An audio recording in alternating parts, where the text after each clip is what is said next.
Hello, and welcome to another episode and another season of Pull Up 3. I am Paragon Don. I'm Jamae. And I'm Jay Trent. And today we'll be talking about opening week reactions, storylines, conspiracies. Um,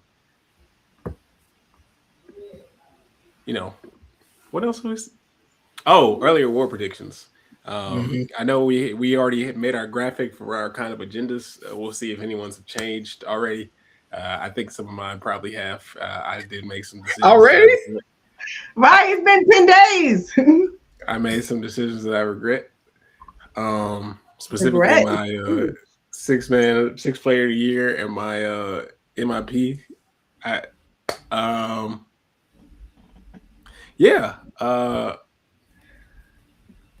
Where would we like to start?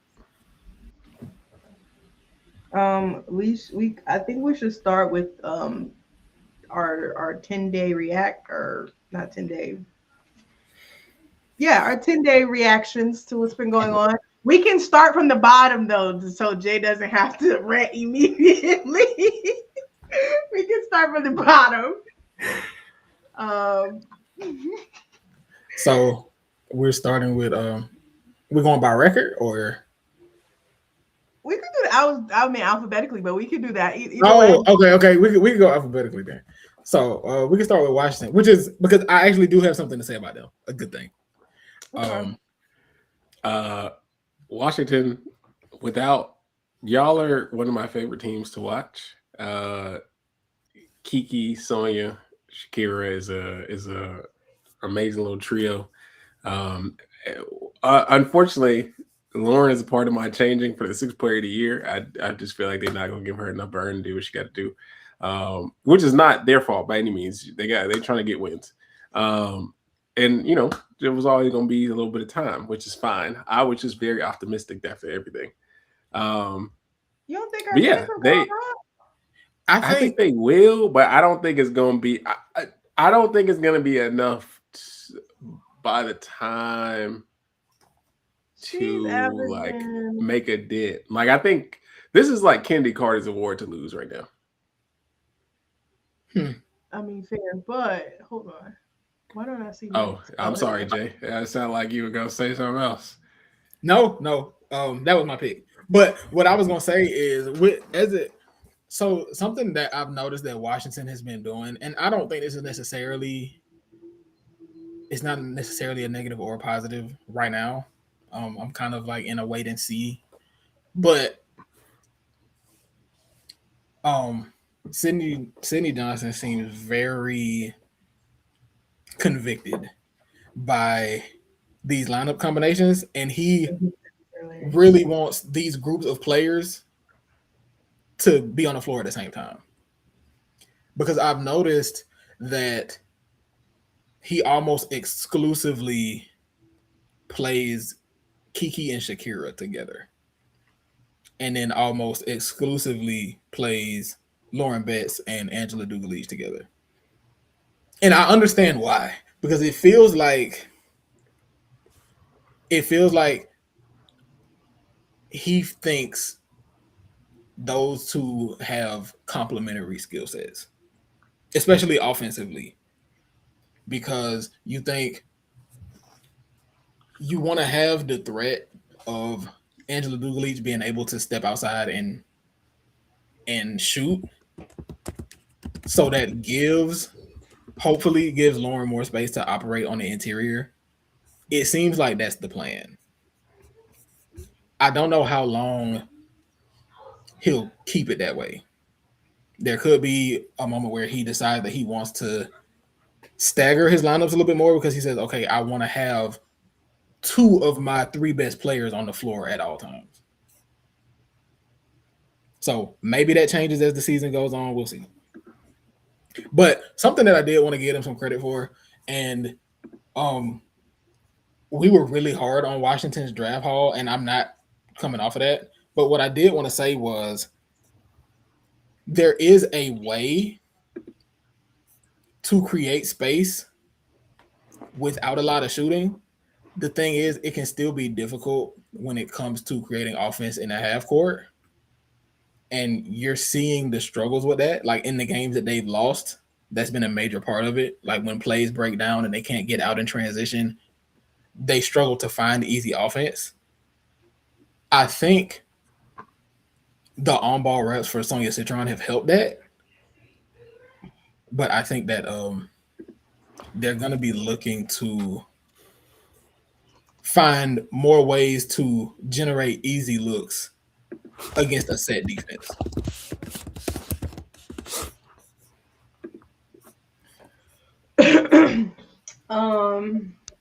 I honestly feel like I haven't watched enough basketball recently, but I don't know. I like the Mystics. I like that they're playing.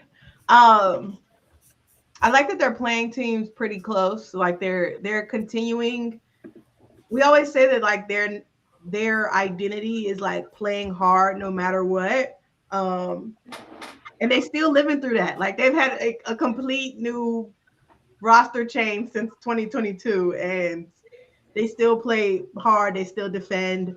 So I like what I see from them. I do actually hope Cindy Johnson goes down the path of switching some of the lineups up, because I was a little bit moved by the very brief Kiki Lauren Betts minutes we saw.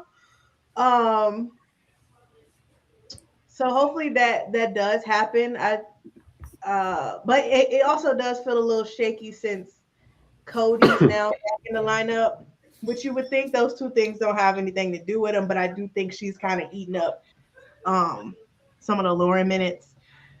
And yeah, I don't know. I think they'll be fine. I still don't think they're going to be good, but they could be fun. Yeah. My bad. No, I was going to say, yeah, I don't think they're going to be very good yet. I still think they have some pieces to add in terms of before they're like a legitimately competitive team, but I do like the identity. I want to give a shout out to Cass Prosper. There were obviously, not only were there questions about coming out, there were questions about how high the pick was, and she is starting for a team. I mean, the Washington Mystics could end up not being good, but she has started 2 out of the 4 games for them, and she's looked pretty solid in those games. She's obviously one of the youngest players in the draft, so the upside is there. But yeah, it's funny that the 2 middle picks, and Cody and Cass Prosper, have kind of been able to showcase more than their 2 first-round picks or their other 2 first-round picks in Duglage and Lauren Betts. But I just think that's just how Cindy Johnson is running things at the moment, and as they get more comfortable, things could change. But those 2 do look really good so far. Yeah, I think they've I was watching the game on Monday. I believe that was Monday. And they were letting Cody bring the ball up. Like they were using her as like a big guard, which is funny because I remember Coach Yo used to call Cody a guard at Ole Miss. But it does appear that Washington they're still figuring stuff out, but they want to see, is there something to this on-ball juice that you got? It was working. You know what I'm saying? They did go to it a lot. I like them experimenting while being competitive. I think that with a young team, that's really hard to do. Either you stifle some people so that you can win games, or that you try a bunch of stuff to figure out what may work in the future, and then you get hit over the head, and they manage to kind of work in both. I appreciate them for that.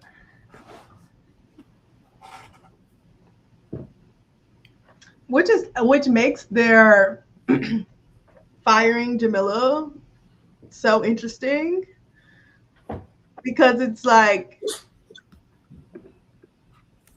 obviously we don't know what her path was or what she was trying to do. The assumption is that she didn't want the youth movement, and maybe the Mystics did. But to me, trying to be competitive, not saying that you can't want your young team to be competitive, but also like, how much are you really planning for the future if you are burning through your starters? Like how I think it's really hard for both of those things to be true. So I mean, you could argue they're just putting all their eggs in this basket of this is my core and this is who we want to run with. But then it begs the question, well, why wouldn't you want to, as a Dallas or an Indiana or a Chicago, pretty much every other young team who's trying to push towards the playoff, surround your players by vets that you know can kind of help them, or at least take the load off sometimes. But it's working for them now, so you can't complain, I guess. Well, I guess there's no expectation for them to be good, so it doesn't matter.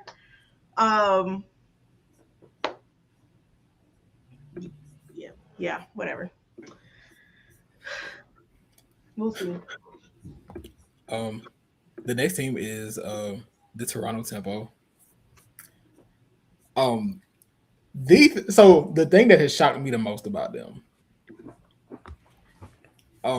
one, the fact that they made a really big deal in the offseason about trying to add a center, because they made that max contract offer to Shakira Austin to get her away from Washington. Washington matched the offer. They ended up giving a similar contract to Timmy Fagbenle, and then the season started, and they just decided we're actually just not going to play a center at all. Because their starting five in the last game, they started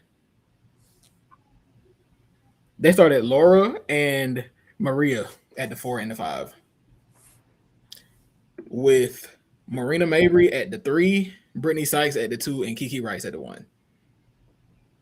And they've decided we're going to space the floor, and defensively, we're going to switch everything, and we're going to fly around, and we're going to play passing lanes and try to get out in transition. And I don't hate that. I think that's going to be the matchup dependent for them going forward, but it's kind of like we're going to make you have to guard us. I think Izzy being injured, Izzy and Niara being injured. This thing say Izzy 6'5". That's true. No. I'm gonna say I think she's like 6'3", but maybe I took a picture with her. I know she's not 6'3". I mean, I know she's not 6'5". Yeah, she is listed at 6'5". I was like, that don't make sense. Anyway, both of them are injured, which I'm not gonna say that. Both of them are injured, so I think that's putting them in a bit of a situation, but it's working. And I said I wasn't gonna pocket watch, but in the name of pocket watching, those two girls are earning their checks. Shout out to that $1 million pair of wings. They earning them checks. 230 balls, first in franchise history, first teammates to do it in a year one of an expansion team. Very, very specific stat. It is. But it's theirs to have. It's theirs to be at the top of. So first pair of teammates to score 30 on Tuesday. Where it's cloudy outside. Hey, I'm with it. Also, Kiki Rice getting the start at the 1 with Julie being injured. I like what I saw. And going into the season, we'll probably get to this when we talk about award stuff. I had I had Kiki Rice on a short list for Rookie of the Year. I just wasn't sure what the path to minutes would be for her. Yeah. I think the fact that she's gotten this sort of opportunity so early in the season has been a help for her. And you can see what she'll be able to do when she gets those reps on the ball. And you see what she can get to as a driver, as being able to knock down shots, being able to set her teammates up. I think there's something there. So maybe there's a path to that for her. Maybe not Rookie of the Year, but I can see her making the all-rookie team at least. They tried to write the UCLA girls off after one game. And they've been what was it after that? Blowing money since. I don't know. After that first game, what did Lauren say? They said we combined for 4 points or something like that. Yeah. They really did, but that's okay because my sister came back and was shooting 5 for 7. And when she started reading about it, it's over for you hoes.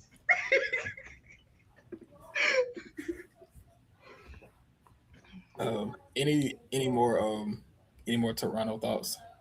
Well, I'll get to that later. We'll talk about narratives later. I'll get to that. The Seattle Storm are next. Hey, Flage is like forecast. One of the greatest. Category 4.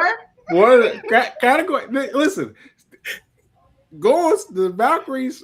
I don't care if they're good at basketball right now. Them niggas really fumbled like one of the most marketable people ever. Which is like obviously that's not all of what basketball is, but like, my God.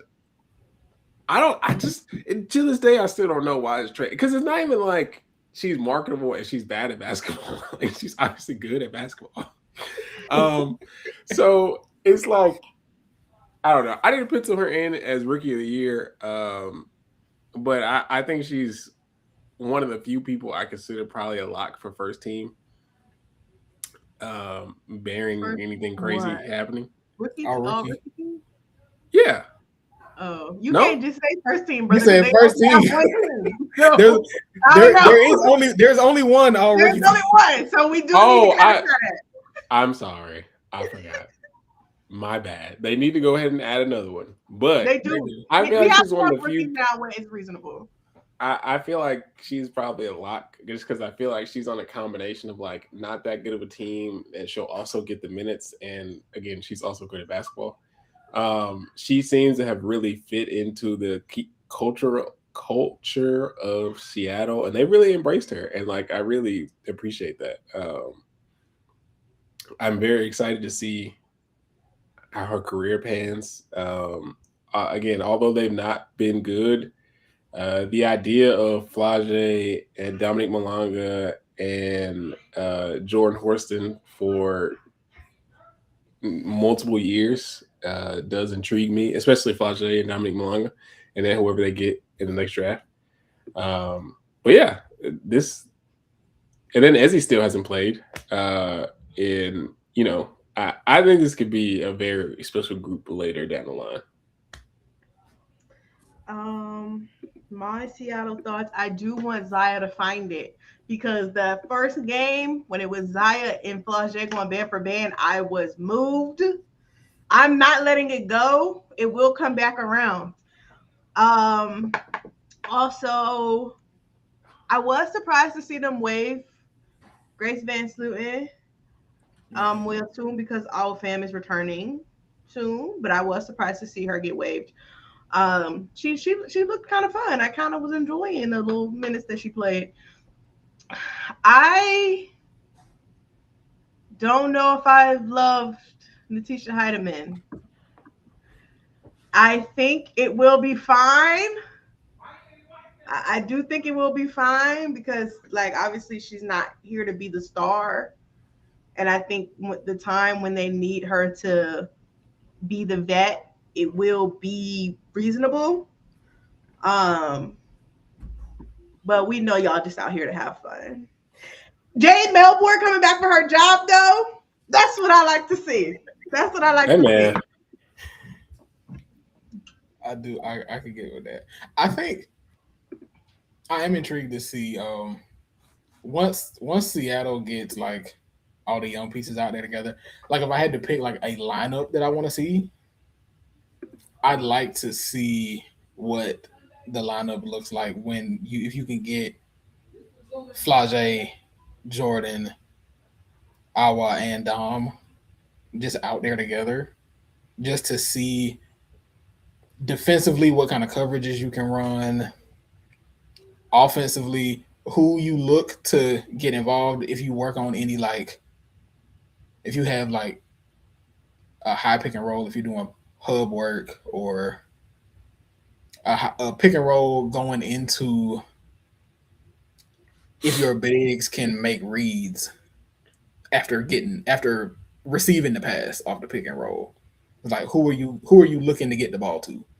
Because Flage is an excellent pull-up shooter. So I feel like that's definitely something valuable that you can bring in. So that's what I'm intrigued to see once everybody's here. I think they said that Awa might be available as early as Friday, but we'll see. And I feel really responsible for when I was talking about young players not mentioning her. Flage has so much aura that I thought she was I thought she was the first pick they had. I forgot, but a real demon is on the way. She just won her chip. A real demon is on the way. Let me actually write that down too. That's part of one of my narratives. Let me write that down. A real demon is on the way. The league is cooked. See, I was gonna stink, yes, but the league is cooked. Just be what they say. Stay low and build.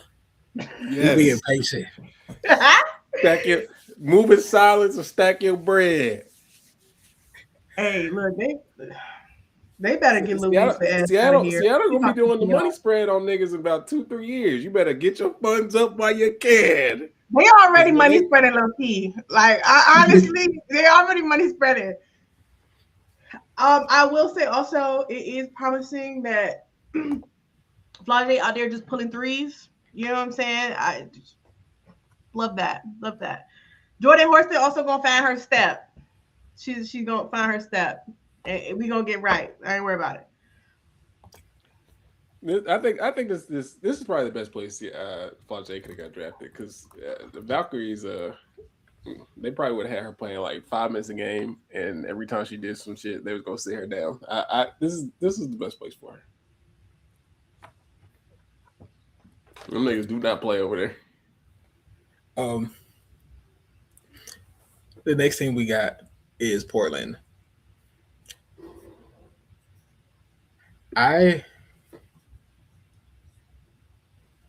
What do I make of them? They're terrible. I know they're 2-2, and they beat the Liberty. I still feel like they stink, which is fine. So their 2 wins were against New York and Connecticut, I believe. So, very, very big difference there. But I feel like big swing. Yeah. Bridget Carlton, number 1 option, is going. I think now I will say she's doing. I'm sure she's doing whatever they ask of her. Like I don't think there's really any issue with Portland as far as like coaching or roster construction or whatever. I just don't think that team has it all together. I think I think that they're trying to find what combinations work, and they got a lot of young players that they want to get burned for.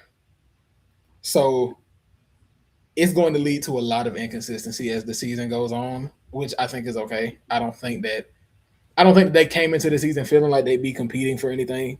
They kind of just trying to find their footing a little bit, and that's okay.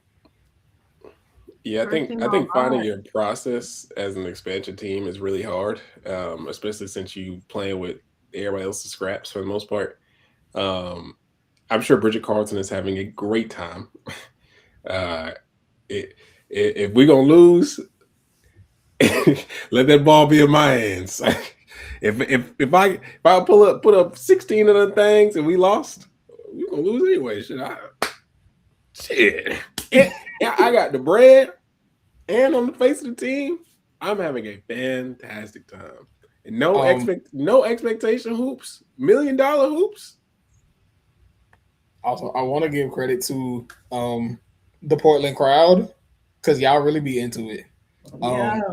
I've heard multiple of like some of the best crowd pops I've ever heard watching those two Portland Fire wins.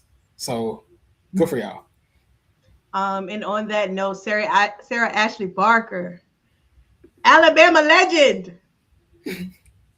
We saw that NCAA tournament run. Everybody said it was fake. Niggas said it was fake. And Sarah Ashley Barker, in literally both of the games that they won, Sarah Ashley Barker had the winning play. Sure did. There's something there. There's something there, Sarah. I see you, girl. Hey man, when you get free from the shackles of LA Sparks hoops, Well, there's a dictator here. And there's a real dictator here. well, whew. So the next team is a team that's had what I would call an interesting season so far. The Phoenix Mercury are currently 2-3, and they opened the season with a very impressive win. That's what I would call listen. Before we get into this, I just want to say this is the second time now niggas done beat the shit out the Aces and they look crazy after. If you want to have a successful season, you better stop running up the score on us. I don't know what type of mojo got. I know Don likes to use uncommon favor. If that's what we want to call it, that's what we want to call it. But the Lynx beat the shit out of the Aces. They ran that score up, and they looked like hell immediately after. And Phoenix looks the exact same way. Y'all better learn to stop running up that uncommon favor crazy. You better learn to stop running up that score. I don't listen to him. Run that shit up. Better stop running up that score. They need material for that documentary. It's somebody in Aces FC that do witchcraft. I will say, I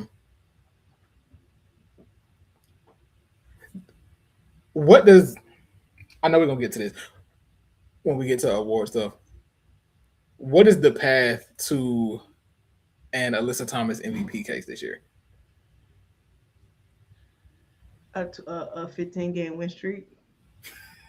I think with her co-star not playing that well, I think if they just win games, she was probably going to be at the minimum top 3 because she already does all for them anyway. I think as long as she has a top 4 record, she has a very, very good chance. The issue is, I disagree. I mean, and it's only been 5 games. And I always say, like, I feel like teams with Alyssa Thomas will always figure it out. But the issue will be the record. I think she's gonna have to do something like, even if they are top 4, top 5, I think she's gonna have to do something like, she's gonna have to do a real carry job. And like, she's done a carry job for the last season, the season before that. She's been carrying a lot, but like, it's gonna have to be really efficient. The free throw shooter is gonna have to be there. Like, I don't think they could be a number 1 seed, but like maybe 2. We'll have to see an extraordinary win streak on the back half of the year. Like, I think they're gonna have to be multiple things to happen for people to care about her MVP case. What I will say is, I think that she needs 2 wins. One, I think she needs to talk more. We talked about this last year or like 2 years ago, something like that. She may not want to be that. Phoenix, the Phoenix PR or whoever, they have to do their job better as well, because I think it was last year where like we had like a quarter of the season left and they just started doing like Alyssa Thomas for MVP stuff. It's like, do y'all want her to win or not? Me, as much as we may not want media to matter, that junk matters. It matters because the media is who decides. So you have to put Alyssa Thomas, the idea of Alyssa Thomas winning MVP early in the forefront of people's mind. Like, this lady was averaging a triple-double. Like, that should be the first thing everyone thinks about. And it was too late. You had the fee MVP for the longest. And then the Aces were already running Asia MVP campaign before she snatched a fee chain. And then once she snatched fee chain, that shit was raps. I wasn't nobody else winning that. Yeah, so they got to do their work early. 2, I think she's going to need a couple more signature wins. I think the Aces win the opening night was really, really big, in all seriousness. But I think she's going to have like really, really good performances and wins against like the Liberty and the Fever and Atlanta. Like, those caliber of teams, she's going to have to do something we never seen before in a couple of them, or at least like 20 and 10 or something. So yeah, I think that's what she's going to really need. But I think media is the biggest thing. Yeah. And you did mention she's going to need some help from a co-star. It's been a very rough season for Kalia Copper so far, especially as a scorer. She just doesn't seem like she's found her rhythm yet, which obviously I'm not worried. They played 5 games. Like, that's ridiculous. But I think that's going to have to turn around, because if they're going to rattle off wins, it's going to take that. Also, real quick, shout out to Giovanna Nogic, who just can't miss a 3, apparently. So if that continues, that's going to be a big help. Also, I know that AT is ready for Monique to come back, because they could also use that. They could also use her shooting also.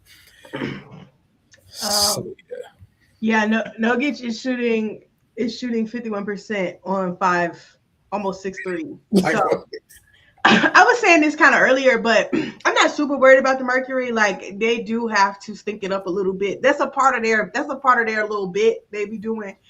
But what I was saying earlier too is that I think that they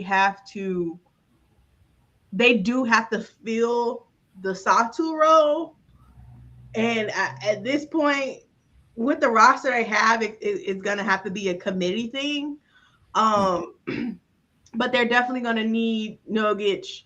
Natasha Mack has taken a step, and I think that has also helped a lot. She has been playing so well.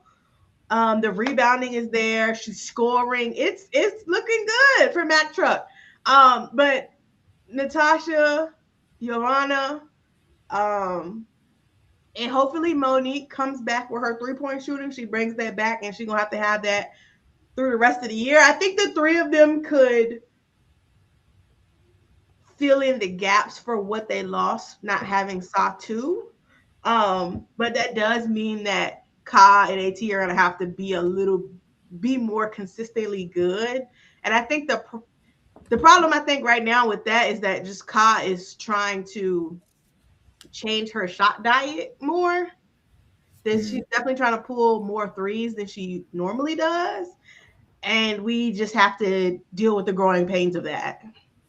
So, but I think it'll be fine overall. I think it'll be fine. Yeah. Next team is the Liberty, who they're off to a 3-1 start. They got some roster stuff going on right now. Sabrina has yet to play. Satu has yet to play. Their starting lineup has been Maureen Johannes, Pauline Astier, Benai Delaney Hamilton, Stewie, and JJ. And I mean, they've taken care of business so far. How do the Liberty look to y'all? I want to say, I do have to say that they've only played Connecticut, Washington, and Portland.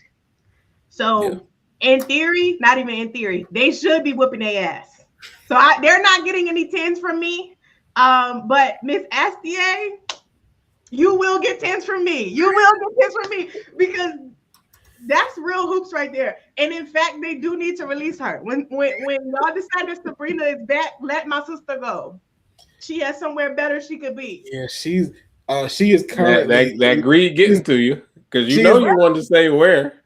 Look, that greed getting to you. They need to make a decision because either Raquel Carrera needs to go or somebody got to go. You can't keep hoarding. I don't know what's going on. Somebody got to go though. There's not enough space for everybody. Yeah. Dang. Pauline Astier is currently leading all rookies in points per game. And she's doing it efficiently. She is shooting 62% from the floor. Imagine she wins Rookie of the Year. She will be the first non-American to win. Yep. Like, and it's currently she's playing like she want that. Like she's been lights out.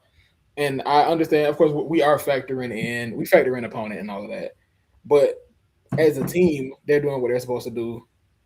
Stewie is averaging 23 and 9 through her first 4 games. The 3-point shot, we had worries about Stewie's jumper last year. The worries are still there. I am still worried. But I got a conspiracy to start, but don't. But go ahead. But we'll see. Yeah, the Liberty are expected to be one of the best teams in the league this year. They currently have the number 1 offense in the W through 4 games. So, but again, it's kind of just been a taking care of business thing. They've been Stewie's defense has been there. And maybe that's just the bit. Maybe the defense takes over where the 3-point shooting dip though. Maybe we'll see. But yeah, I also I have too much hate in my heart to give them 10s, but so I give them like 8s. Maybe 6. My question will be, how do they keep getting away with this?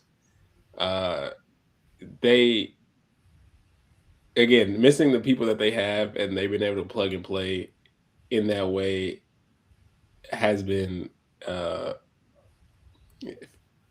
fandom wise, it hurts my heart. As an objective person, it has been great to see. Stewie is obviously Stewie. I cannot help but respect the Stooge narrative. Stewie, we will never forget about you as much as people think that we will be forgetting that narrative. We no more crossovers. You know, but yeah, she looks amazing. Them being player of the week again, it's like the league runs through them until further notice. Marie Johannes, I slandered her a lot, and she looks really good to start the year. I have not said fun things about her. Because I'm just like that this could fall off tomorrow, maybe. But that one-legged 3 shit and the fancy passes and all that shit felt really gimmicky. Like, it just like, bro, this is not. And I'm not gonna change my mind about that shit was gimmicky. It works now, or it is working now. But that shit did not put no fear in my heart for the past like 3-4 seasons, however long she's been on that team. Now, I might be a little scared. We'll see. That shit hurt when it's a close game and she hit one of them bitches. It definitely feel like a shotgun blast to the chest. Or if the Liberty on a crazy run and she hit one of them and the crowd really get into it after a 1-leg turnaround 3, it's like, damn, we might as well just die. It still feels like a bit to me. I'm sorry. It is. It's a bit to me. People have to prove something. It's too early in the season. It's too early in the season for me to be like, oh yeah, it might be legit. I can't completely change my mind on it, but I have to say it is working right now. All right. So I don't know. Next we got the 2-2 Minnesota Lynx. Okay, hold on. I'm not ready to apologize, but I will say, Cheryl, you do sometimes know what you're doing. You do sometimes know what you're doing, and that's all. That's all I'm gonna say about it. Yeah, Olivia Miles, Man, I'm moved. I am. She was my preseason pick to win Rookie of the Year, but I didn't think it would look like this. I didn't. Like, she's so comfortable running that offense, and it's only been, she's been in the W for 4 games. Like, she just like it seems like a seamless transition for her, and it's not. And we talked a lot about how much talent Minnesota lost, and it does show with them being 2-2 to this point. But the process looks good though, like on both ends of the floor, really. But the offensive process with Olivia Miles running the show, I like what I see. I am devastated that Emma Chikova tore her ACL. Oh yeah, That lady went 5 for 5 in her first W game. Like, what kind of material is that? You know what I mean? Like, 5 for 5. You're a 6'4" big. Like, yeah. I hate that. I hate that. I hate that. But we will be back on that. We will be back on that. Who else? What else do I need to say about the Lynx? Oh, Nia Coffee. Nia Coffee. See, Nia Coffee. all right. So the Lynx home opener was against us. And of course, Nia Coffee was with the Dream for the past couple seasons. And my takeaway from that game was I want her to leave with us. Please come back. We could I do miss you. I will not beg, but I would like for you to come back. I will not beg. We've been too proud to do that. I got too much. He's not at a point where he need to beg yet. I got too much pride for now. For now. But yeah, I would love for Nia Coffee to be back on my basketball team. But yeah, she has stepped into a scaled up role because of the departures and the injuries, and she's looked pretty good. Like, I don't know how much more you can ask of her on both ends of the floor. Yeah. Coffee back. I just went to the Liberty like per game stats. I mean, not the Liberty, the Lynx, excuse me. And it's just funny how like the way they play, it certainly makes sense. But like you got 4 players that are averaging over 15.5 points per game, but nobody averages over 16.3. So basically, like basically 4 people are averaging 16 points a game. Kevin McBride, Olivia Miles, Courtney Williams, and Natasha Howard. And so it's just a very, without a true superstar, they're playing very, very well balanced ball, and it's good ball. I'm interested to see what this team looks like when Fee comes back and how her and Olivia Miles end up looking together. But I think they're doing all they can to be competitive before Fee gets here, so they're not trying to dig themselves out of a hole, or Fee doesn't have to dig them out of a hole. Yeah. So it might get a little scary later. Yeah, I mean they're kind of what they're trying to do right now is kind of tread water more or less. Speaking of Natasha Howard, she is currently leading the W in points in the paint. So that Olivia Miles is, if it's a ball screen, if we posting up, we feeding her the ball, that's supposed to be automatic. Just go get your bucket. It's been real automatic. Look, Natasha Howard down there somewhere. What she said she wanted to be MVP. Look, I'm about to start. You know what? Hell yeah. That what you're supposed to say. I'm all for having dreams and ambitions. The LA Sparks are next. Guys, are we ready to slander Lynn Roberts?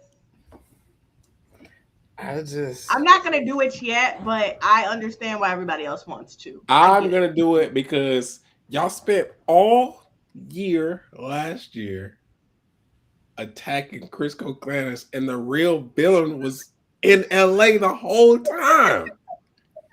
That was really my thing about it. Wait a minute. See, I can't do too much about my Demon Sparks, bro. Because yes, you can. Yeah, because no, bro. I can't get over this. The Liberty that Dallas went to the Liberty. Dallas went to New York, and the Liberty booed him because we know good basketball. What the fuck ever. And you let Lynn Roberts walk in there unscathed? Are you serious? What's your criteria for this now? She has Kelsey Plum is having an immaculate season. Like outside of her stinking first game, she's having an immaculate season. Of course, it's only been like 4 games, but still. You got De'Erica Hamby, you got Nneka Ogwumike. There is no reason this roster should have won 1 game. It's no reason. And it's not even like they done played some heavy hitters. Like and I think they're about to play the Mercury soon. They kind of it's a little split because they done played Vegas. We played us. They played Vegas, which either they have Vegas's number or Vegas beat their head in. They chose Vegas beating their head in this time. So we do gotta they're not ready for their get back yet. So we gotta hold on. And then it was Indiana. We did need to beat them because it was crazy that last season. So we gotta get them there. Weren't y'all missing somebody? Toronto. They had to play Toronto twice. Weren't y'all missing somebody when y'all played them? We have Caitlin all that season. Or do you but mean I think we beat them in our final matchup because we really needed to. No. I mean, this year when you played them, weren't y'all or did Aaliyah get hurt in the middle of that game? What happened with that? I can't remember. I don't think we played. Aaliyah didn't play that whole game. I think she did. Oh, she was in foul trouble the whole game. That was the game where she only played where she would field goals and she had 4 points or something. She played 20 minutes. And then this thing gonna be like, yeah, Cam Brink got to get it together, whatever. I don't know. I don't remember exactly what she said, but it was along the lines of that. And then when people were, then later, Cam Brink has a good game, and she's like, y'all need to start talking about her like that. Nigga, you started it. She said, I can say that. Y'all can't say that. That's what she said. I'm gonna definitely say some shit. If your coach is saying it, I'm definitely about to say it. No, so I just don't. It was crazy that Cam went out there and what happened in that game? Let me go look. Let me make sure. Okay, that game she did block. She blocked. She got a crazy block on fucking Caitlin. I'm okay. Who the fuck you feel like? That was actually low key her get back game for real. No, it was because the first game. That, I'm about to start another conspiracy because the game against Vegas, she played 8 minutes and had 3 fouls. So I do remember that game. So that was the one where she was like, "Yeah, Cam has to be productive." Yeah, and then I do think Cam has been better since then. Obviously, there's nowhere to go but up. But she did she's played as they would have hoped. But I do think that it's just very interesting to me that the Sparks don't get up nearly as many threes as I would expect. Because I feel like Lynn Roberts made that such a key part of their identity last year that I think for the offense to move forward, there has to be more of that. And it's where does it come from? I don't know. It doesn't really matter that much. I think you got KP, you got Ariel Atkins. That backcourt should be able to get threes up. I understand Kelsey Plum is a great driver. She's handling business on that, and she's leading the league in scoring right now. But the offense has been a little inconsistent for me so far as a whole, just as a team thing. Yeah, girl, I don't know.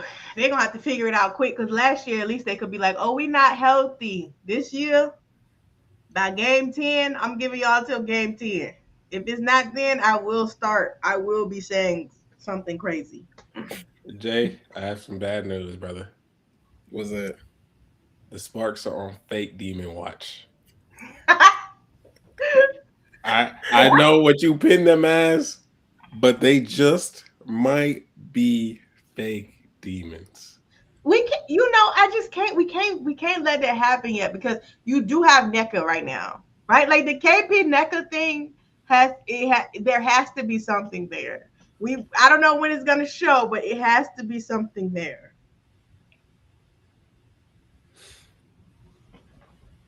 All right. Well, I guess before we go, my question would be, if they still stink by the trade deadline, do you think they make a hasty trade, and who are they sending off? Absolutely not. I don't think so. They're committed to this bid. If they make a trade, it'll be Cameron Brink. Yeah, but they are committed to this bid. Yeah.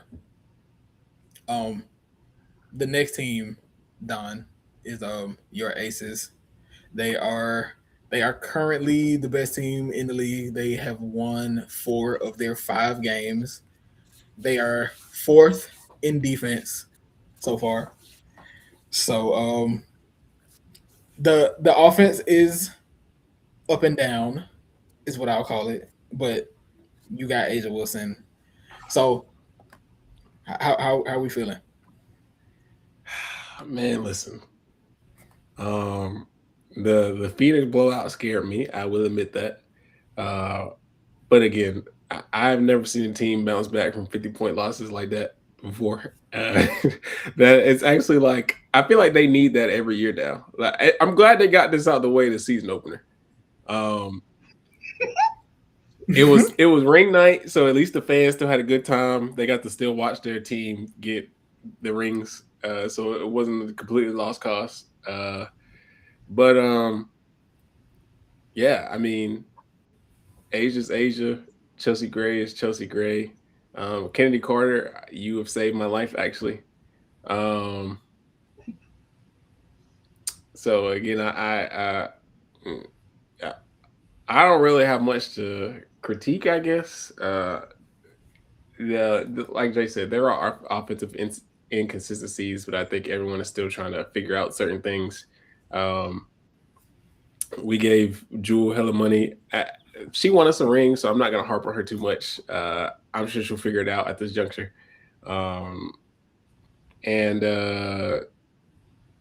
Yeah, it's going to be how it's going to be. So I cannot complain at all right now. They look like the team that closed out the year with a championship. The Aces, the fact that the Aces, like,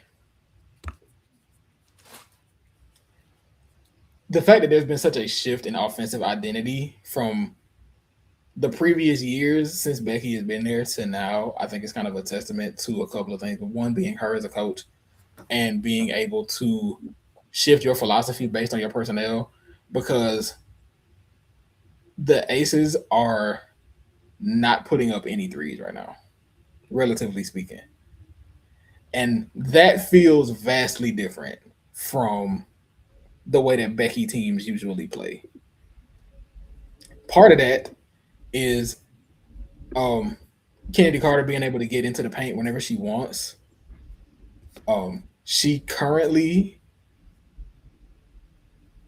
has she's currently shooting 67% from the field. That's Asia's not shooting 67% from the field.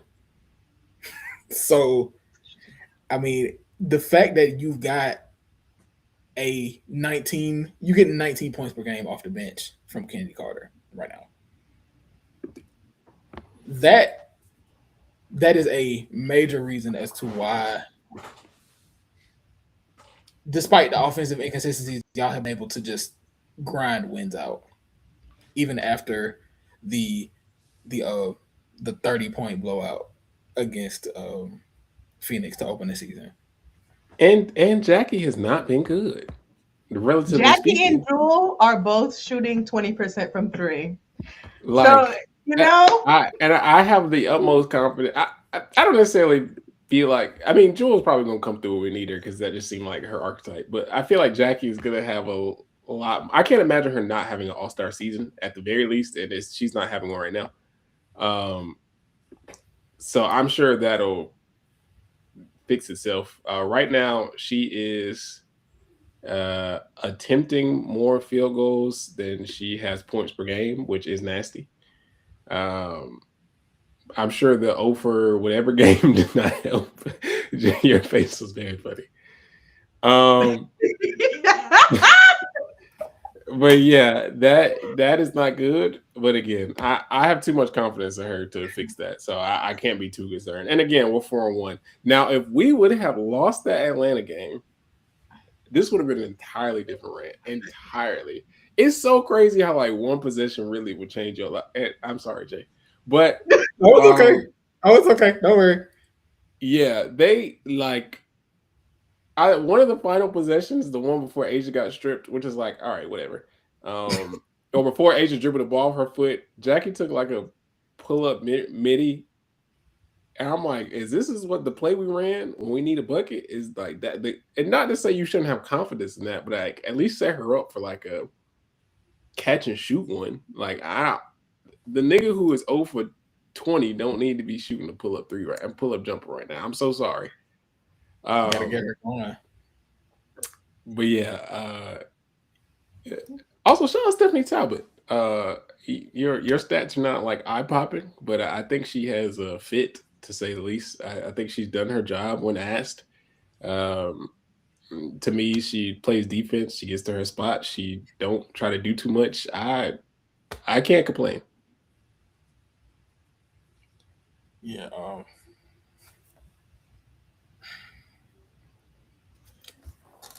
Let me see that first. Okay. I'm going to say shout out to Brianna Turner. You should have been back on my team. You should have been back on my team. The defense from Brianna Turner has really popped. It's been very loud. She is very disruptive.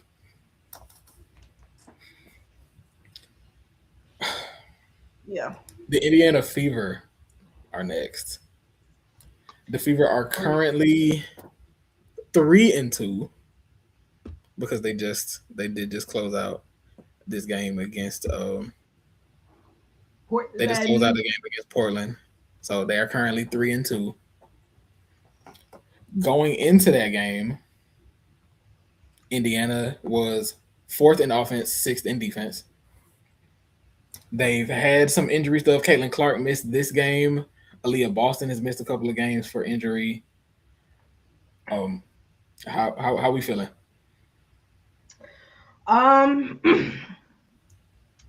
Honestly, we lost today. I think of the games, beat Seattle, beat Portland, beat Spark. So I feel like we're beating the teams we should be beating. So that's good. That's a good. We probably should have beat Washington too, but we also didn't have Aaliyah. So, you know, I think I can let that one go a little bit. Or was she on minutes restriction? Let me make sure before I lie. She's on minutes restriction. She only played 20 minutes. Mm-hmm. So I can allow that one to be. I can let that one slide. The Dallas loss, though, I feel like every day it makes me mad that we lost to that team. And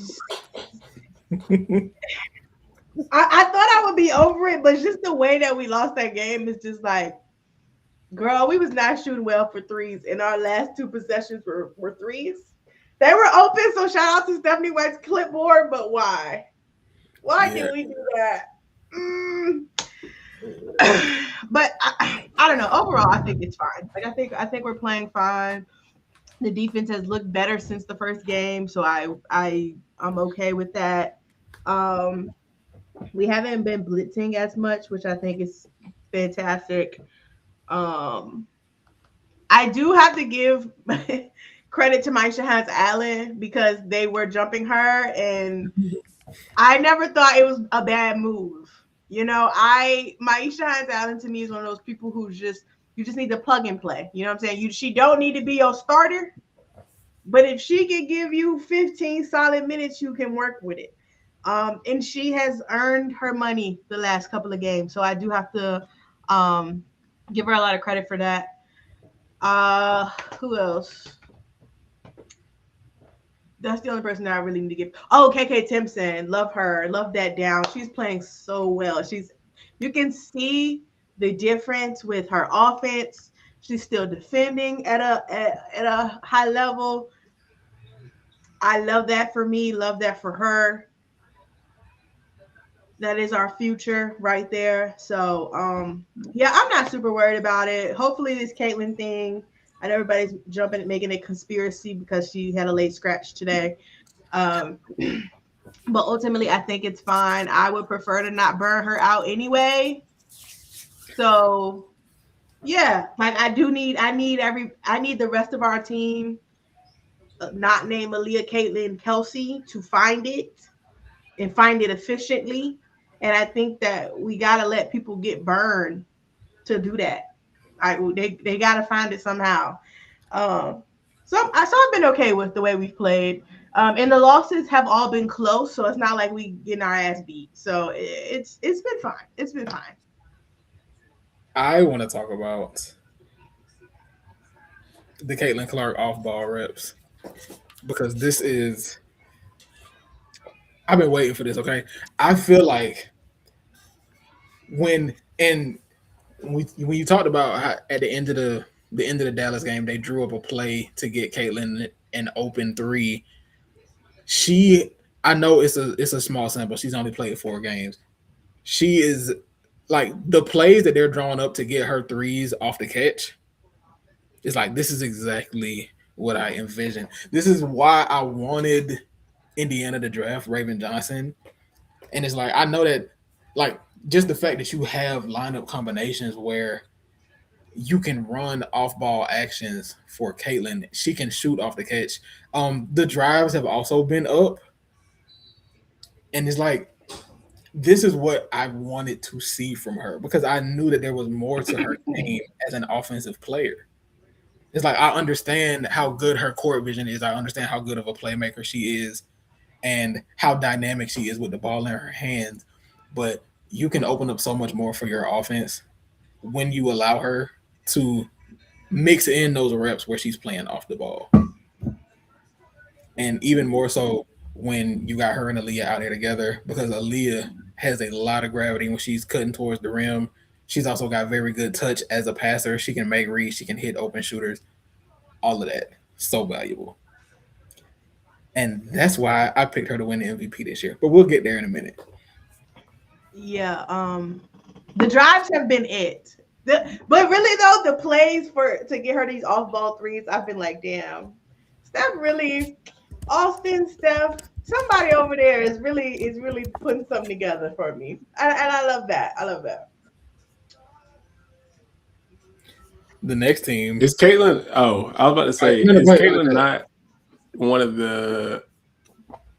What is she like 90% in the paint or some shit like that? Or like, yes, I don't know. I feel like every time I watch her, 90%. It's one of those things where like I know people harp on her 3-point shooting and that she cannot hit right now, which is fine.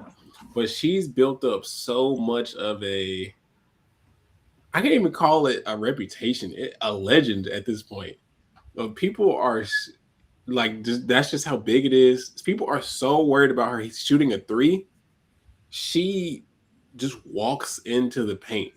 Like, I don't even know if is she like a good finisher? I mean, yeah, but like elite, probably not. But because she requires so much attention on the perimeter with the step backs and all that, like people just be like letting her walk by. Or on transition opportunities, people are so pressed up to make sure she don't pull on a fast break that she's just like, okay, well, excuse me. And that shit is a layup every time. It's honestly crazy to see. Yeah, I do think, of course, I think the 3 point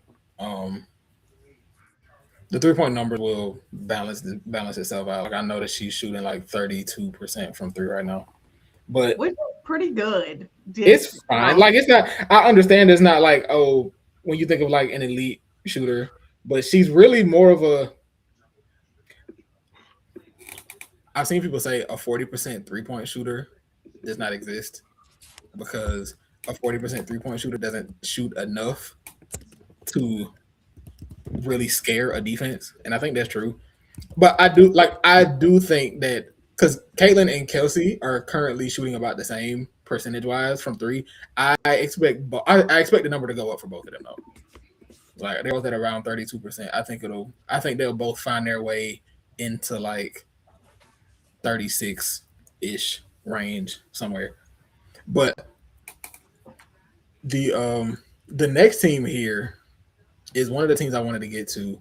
The Golden State Valkyries, who currently have the number 3 defense in the league right now. And they've only played 3 games. They are 2-1. But and I kind of said this earlier, if the Valkyries are going to rattle off wins the way that they did last year, they're going to have to win with their defense. And I need to know who decided to give the Valkyries 8 days off. Why do them niggas have 8 days of not playing games and the season just started? The same way the Aces and the Mercury had back-to-backs. Back-to-backs. Like, what is going on? What is going on?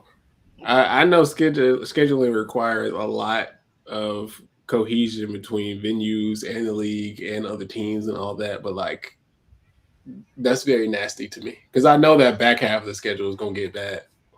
Yep. Yeah. It is. I don't really have Golden State Valkyrie thoughts. The other thing I wanted to say is their best scorer is currently coming off the bench for them. So yeah, I don't know if they're doing a bid. They want her to win 6th player of the year or something, but it's like maybe. I think I understand why they've gone with the lineup that they have, but and I know starting lineups don't really matter that much, but I'm interested to see if they change that going forward. I do think Veronica Burton is one of the best guards in the league. So having her, Gabby Williams is one of the best defenders. Also, Kayla Thornton is currently playing 30 minutes a night, which sounds about right, but there's you could probably take some pressure off of her. Kia Stokes is currently leading the league in blocks.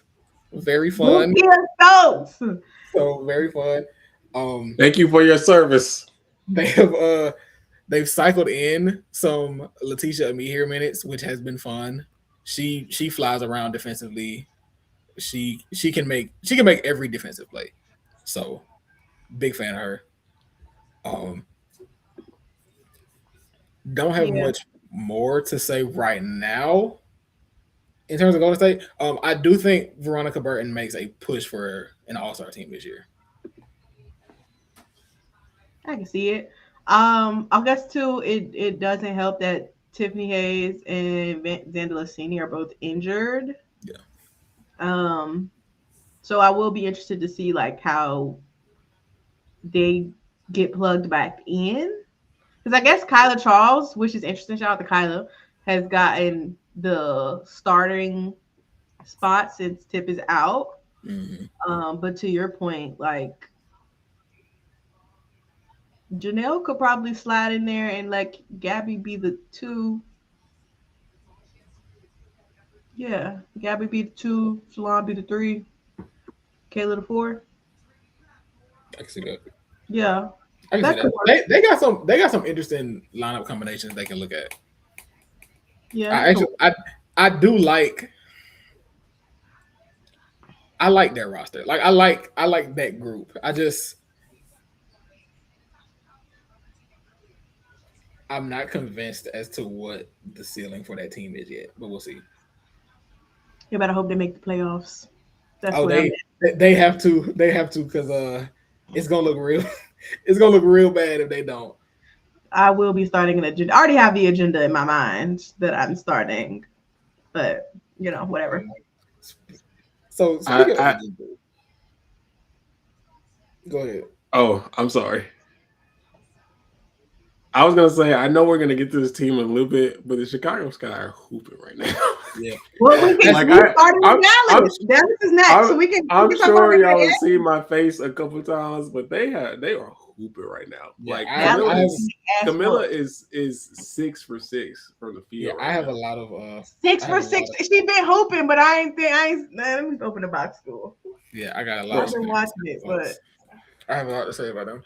But the little step through she just did, like, oh my god, I'm scared of you, bro. Oh my god, bro. Camilla and Gabriela Hawkins hit like back-to-back step throughs. I'm sorry, that shit was like. We on the wing. Okay. We on the wing. We on the wing. Yeah. Okay. So speaking of agendas, the last episode we did, we talked about the draft haul for the Dallas Wings, and we also talked about what their plans would be for this upcoming season. And we all kind of agreed that AZ Fudd was not going to be a starter on this team. And AZ Fudd is not a starter on this team. She has not been one. So the Wings have kind of they've had a very up and down 4 games. And it's not just because they won 2 and lost 2. After was that the Minnesota game? They beat Indiana, lost to Atlanta, lost to Minnesota, and then beat Washington. Yeah. After the Minnesota game, there was a lot of talk about Jose Fernandez, and he was talking about the defense being unacceptable. He I think was it the second half the assistant in the second half in this last game he benched Alana Smith at the halftime. Yeah, because I think a walk started. Yeah, a walk started in her place. But after the game against Minnesota, he talked about how the players were playing selfish and how they weren't like defensively, like it just was not there. Like the intensity wasn't there. And that next game against Washington, they made it a point to be like, okay, we're going to be very aggressive defensively. Mm-hmm. Now, will they be able to keep that up? I'm not sure. And so far, they're trailing right now against Chicago, but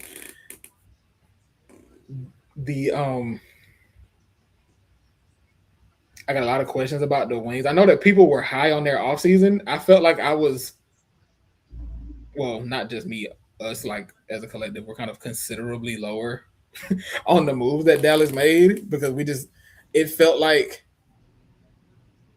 they were trying to make 8 seed moves, and that just doesn't make a lot of sense to me.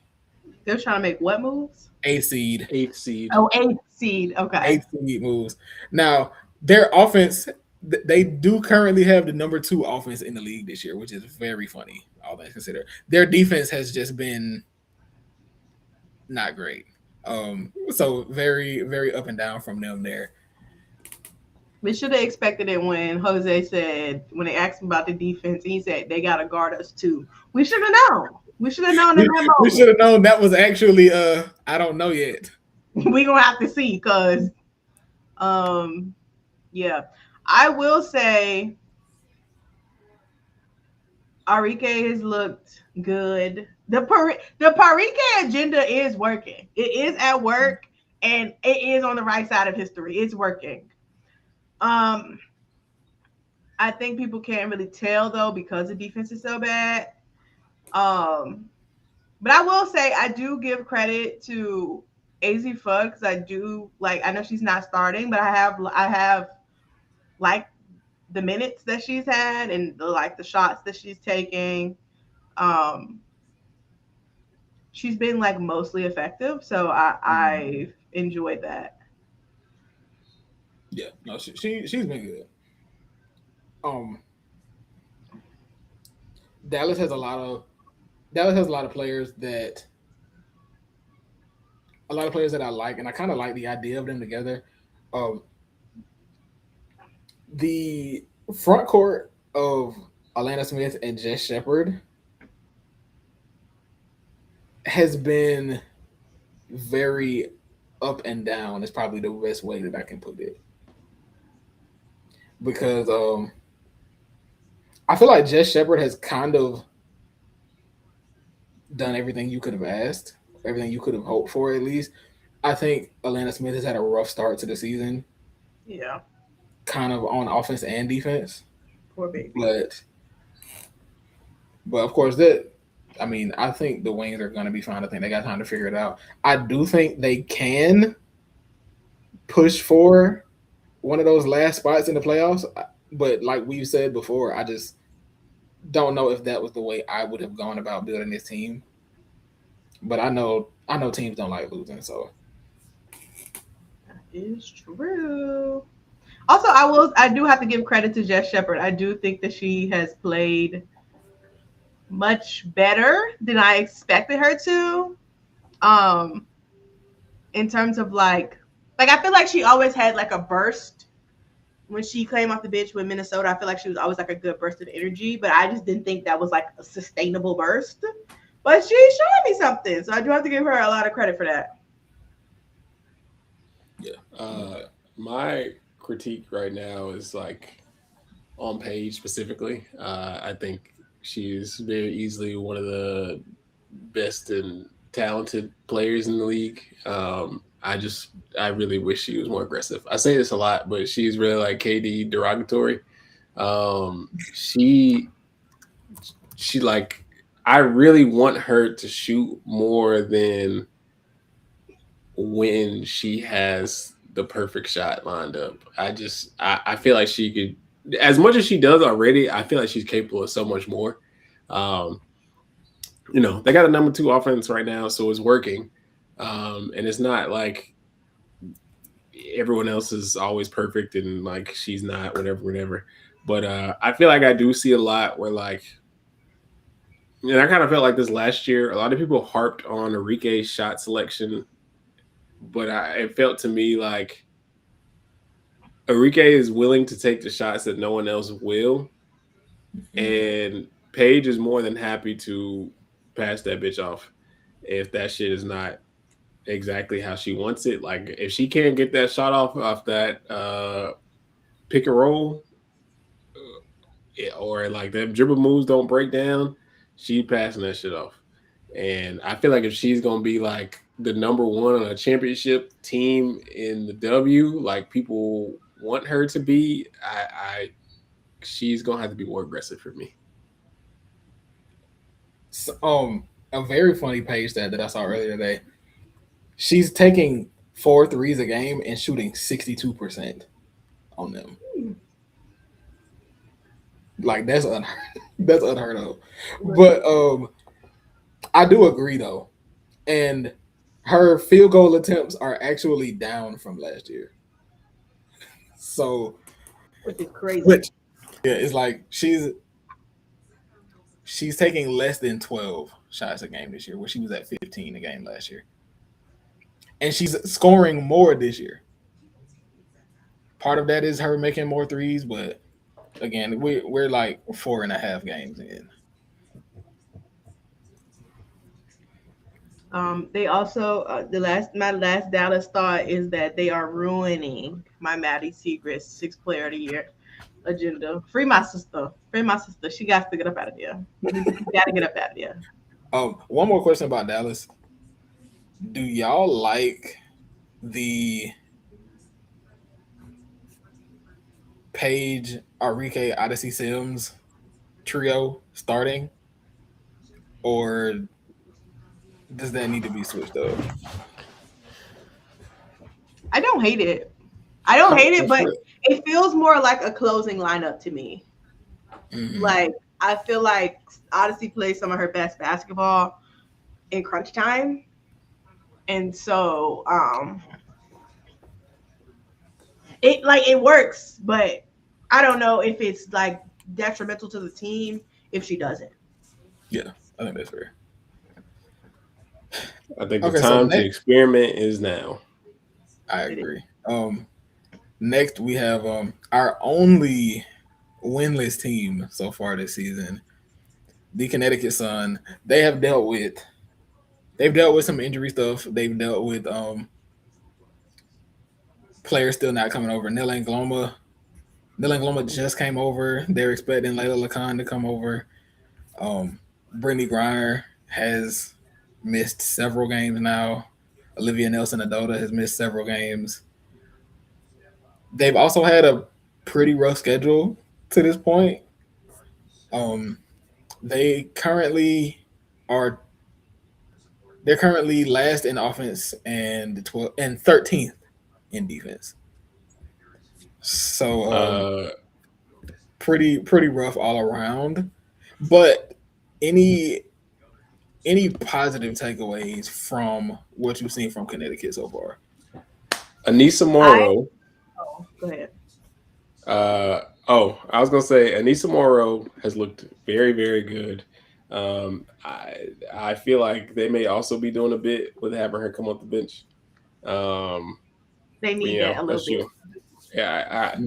She need to do what she want to do. Kennedy Burke and Diamond Miller. I think they are. I've liked Diamond Miller for a while, so her getting a chance to kind of just like bullshit around for real, and I think this is the team that's like, if this don't work out here, it's probably not gonna work out anywhere else. If I was a number 2 pick and somebody was saying, I'm glad that she get the bullshit around and I'm on a team that got no wins, I would be pissed. This is the funny part is like he didn't even mean that derogatory. No, I know, but it's just like with all the context, it's like that is crazy. That do suck, but yeah. Oh, and what I will say, one thing I will say, this is for a positive, like not even like no, yeah. The fact that they were missing like all their bigs against the Aces, and they played them close, I thought was really, really impressive. And they were supposed to get their first win the other day had the BG not got stripped in crunch time. So like I feel like they've been okay. So they got blew up by Liberty, and then they got blew up by us like once. But they've been competitive with 2 other teams, and Demon Lacan is coming. Yeah, and y'all know the fans know how we feel about Layla Lacan. The wins is going to be there. Sanaya Rivers has looked very good. Excuse me. We big fans on this way. Very big fans this way. So, we knew they was going to be bad coming into the season. They are on Juju watch. The league, you will not be forgiven for what you did to the Connecticut population and surrounding areas. Houston, you were supposed to have a team, but not in this manner. But yeah, they're going to be rewarded when they're going to have Juju Watkins, and she's going to lead Houston back to the promised land. Yes, I'm kind of already there with them, and I know it's early. I know we only played 5 games. They play their 6th game tonight, but please just get Juju on this team. Like it's the only team who have played 6 games so far, so they're really on a bad schedule right now. Yeah, it is kind of it's been a rough go for them. But yeah, they I really want Juju on this team. I feel like this is like the third year of me saying that, but I really do. My positive thoughts about the Connecticut Sun. I have enjoyed Haley Van Lith. The scoring is real, and I'm glad she gets to showcase that. Even some of the playmaking is a little bit there. We're seeing it's something there that I'm seeing. So I really appreciate or love that she's gotten this time. Also, I know she's been on a lot of highlights, but Gianna Deepkins is kind of playing all right. I have liked I have liked the Gianna Deepkins minutes. They've kind of thrown her into the fire, having to defend a lot of the best players, but I think she's like kind of handled herself. And really had like a short-term memory about all of it. Charlize Ledger Walker has also been very useful, especially late in the games, hitting some shots, making passes. It's interesting because Sanaya has pretty much everybody's averaging 2 to 3 assists, besides Sanaya Rivers. But I think if she got a little bit more time, that there's a path there for her. So yeah, I'm of the agreement that they were supposed to be bad. So I'm actually so shocked that people keep talking about them as if they're supposed to be good or that they're supposed to be doing anything. But I like the young and turn, you know. I like the young and turn, and BG is doing about exactly what I expect her to do. So this is going the way it should. Okay, so now the team that I really wanted to talk about, not mine. I wanted to talk about the Chicago Sky. They currently have the number one defense in the W, and they're playing like it. Like they got it honest, and I think They have the number one defense. they do. And so I was not high on the Sky coming into the season, and part of it was I knew that they had a lot of talent. I just didn't know what their plan would be. Mm-hmm. But they are flying around on defense. They are getting stops. You've got when you got Skylar Diggins and Natasha Cloud, Gabriela Jaquez, like multiple perimeter defenders that are willing to just fly around, play passing lanes, stick their hands out. You've also got Camila Cardoso getting a lot more comfortable playing in drop and defending pick and rolls. You also got Elizabeth Williams, who did miss the last game. She's back now. The defensive personnel is there for Chicago, and they've been able to grind out wins because of how well they've been able to play on that end. Also, of course, I hate that that Rickea Jackson did. She's out for the season. She tore her ACL, but them being able to use her, like her punch as a scorer, was very valuable. I'm interested to see what they do to replace that as the season goes on. But I love what I've seen from Chicago so far. Yeah, the Rickea scoring was very fun.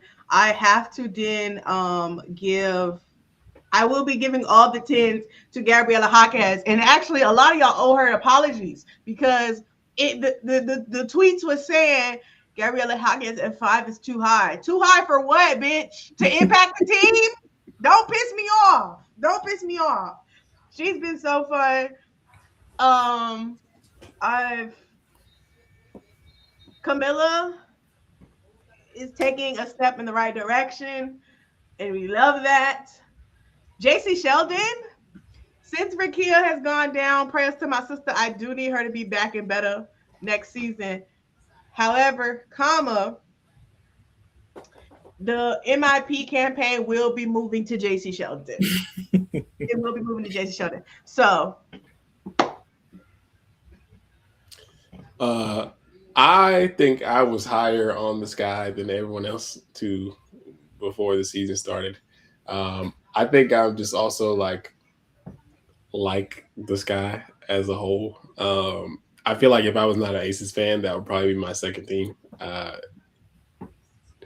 And they have been so fun to watch, and you know, again, the Rakia Jackson injury was very unfortunate. I think this was very easily going to be her first All Star appearance.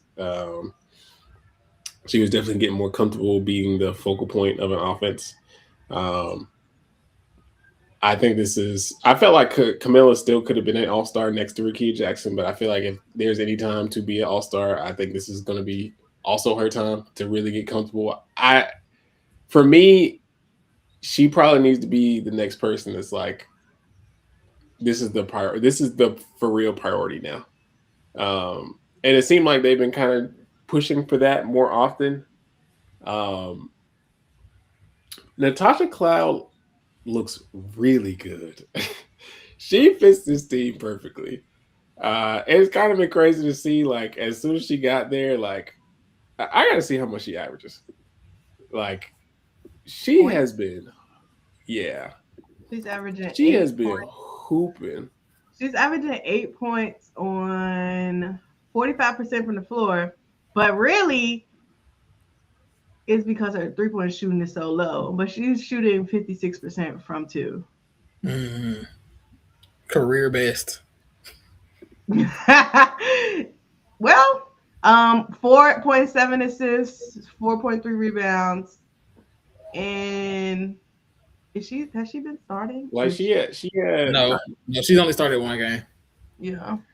She But had they, 7 and 7 against Phoenix, and then she had 11 and 7 against the Lynx. Like, she has fit with this team perfectly, especially since Skylar hasn't gotten to play this much or play that much because she's been hurt.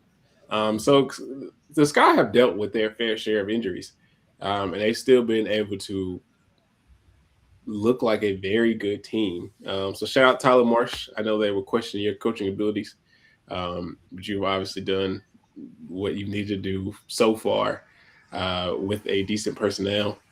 Like Jermaine said, JC Sheldon has looked amazing. She definitely could be MIP worthy. People were questioning your pick for a little minute, but you've done what you need to do. So yeah, I really like this team. They also have some of the best jerseys in the league, and I know it's a very low bar because WNBA jerseys ass, but these little powder blue jerseys they got on, these shit's hard. They're Rebel jerseys. It's cute. It's cute and simple. Right? They shit hard.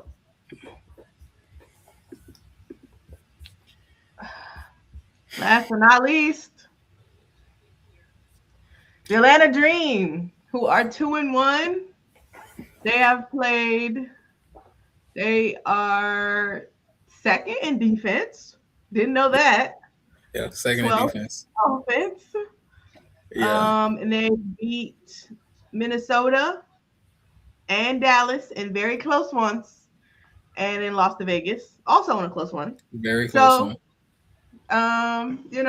Jay, how do we feel? What are you liking? What are you disliking? I'm gonna start with what I like.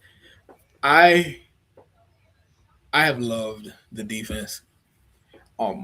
Even in that game against Vegas without Riot, I thought we did a good enough job defensively. They did get out to a big lead. Also, another thing that I'm really big on and what I've seen so far is the fact that we got down so big in that game against Vegas and they didn't just lay down. They remained like resilient. They were like, okay, we're just gonna play our game and we're gonna see what comes to us. I think that's super valuable. So that's why I said after we lost that game, I said, they still showed me something. Like I'm still proud of things that I saw from them that I think that we can build off of. I love the defensive versatility. I like the fact that Cosmesco has been able to go to different lineup combinations depending on what we're looking for, especially defensively. The lineups with Angel at the 5, I think there has to be a lot more switching because we don't have as much size. I think until Bree gets back, there are going to be some teams that we just naturally struggle against because we don't have a lot of size. I think the fact that Medina has been able to come in and play solid minutes has been pretty helpful. She was great in that game against Vegas. Matter of fact, I would say that she would have been the player of the game had we pulled that game out and won it.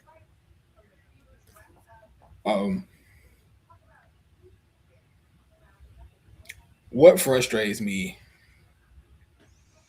is how inefficient the offense has been, and it's more so. I know it's early in the season. We're not really comfortable yet. I'm pretty sure the Dream have been the least efficient team in the league so far this year. We do make up for that by the fact that we lead the league in offensive rebound rate. We lead the league in rebound rate overall. I'm pretty sure there has to be a path to us being more efficient offensively. Sammy said that NCAA probably feels justified not giving Okada an extra year. I selfishly am glad that they didn't. I do think it would have been great for her to have been able to go back to South Carolina, but I'm very glad that she's on my team. I'm glad that we can have her as the season progresses. Like the fact that we're 3 games into the season, into her career, and she already has a double-double, I think she's going to be a very valuable piece going forward. But I've been kind of frustrated with the Dream, and a lot of it has to do with it's mostly the scoring efficiency. I don't think the offense has been very comfortable so far. That last possession in that game against Vegas, Chelsea Gray said that she heard the play call in the huddle, and then she said once they broke the huddle that the Dream ran the play wrong. And it kind of feels like that encapsulates the issue. To say And I know she was right. Like I have no reason to not believe her because it feels like that's kind of been the issue for me this year. Even with the games that we've won, it feels like the offense is having to work too hard to score. Mm-hmm. And part of that is the finishing from Angel just has to be better. Like it's obviously it's way too early in the season for me to give any sort of like sweeping generalization of how I feel about how we play. I do think it'll improve, but it has to. Because I do think this is a top 4 team. So I need the offense to get back to the level that it was at last year. Because the fact that the team with the perimeter scoring talent that we have is 12th in offense just does not add up. And I think Bree being back would help a lot of that. Offensively, the fact that she's probably one of the best in the league when it comes to just coming up and setting proper screens and making sure that players can get downhill and get to their spots. That's very helpful. I think that'll be a big help when she gets back. I do think there's some adjusting there from Angel that hasn't really been tapped into the way that it needs to be. I'd like to see some more hub work from Angel. I think she's very gifted as a passer. I think she sees the floor very well. I'd like to see when she comes off a pick and roll, gets into the short roll, she's able to find shooters or find cutters. And maybe we'll be able to generate more offense. I know that there was the clip from the Aces game where Angel was at the 3-point line and Asia bit on a pump fake, and Angel was able to drive and find Medina on a cut for a layup. Those are the kind of plays that I like to see. So You should have I feel never like seen that.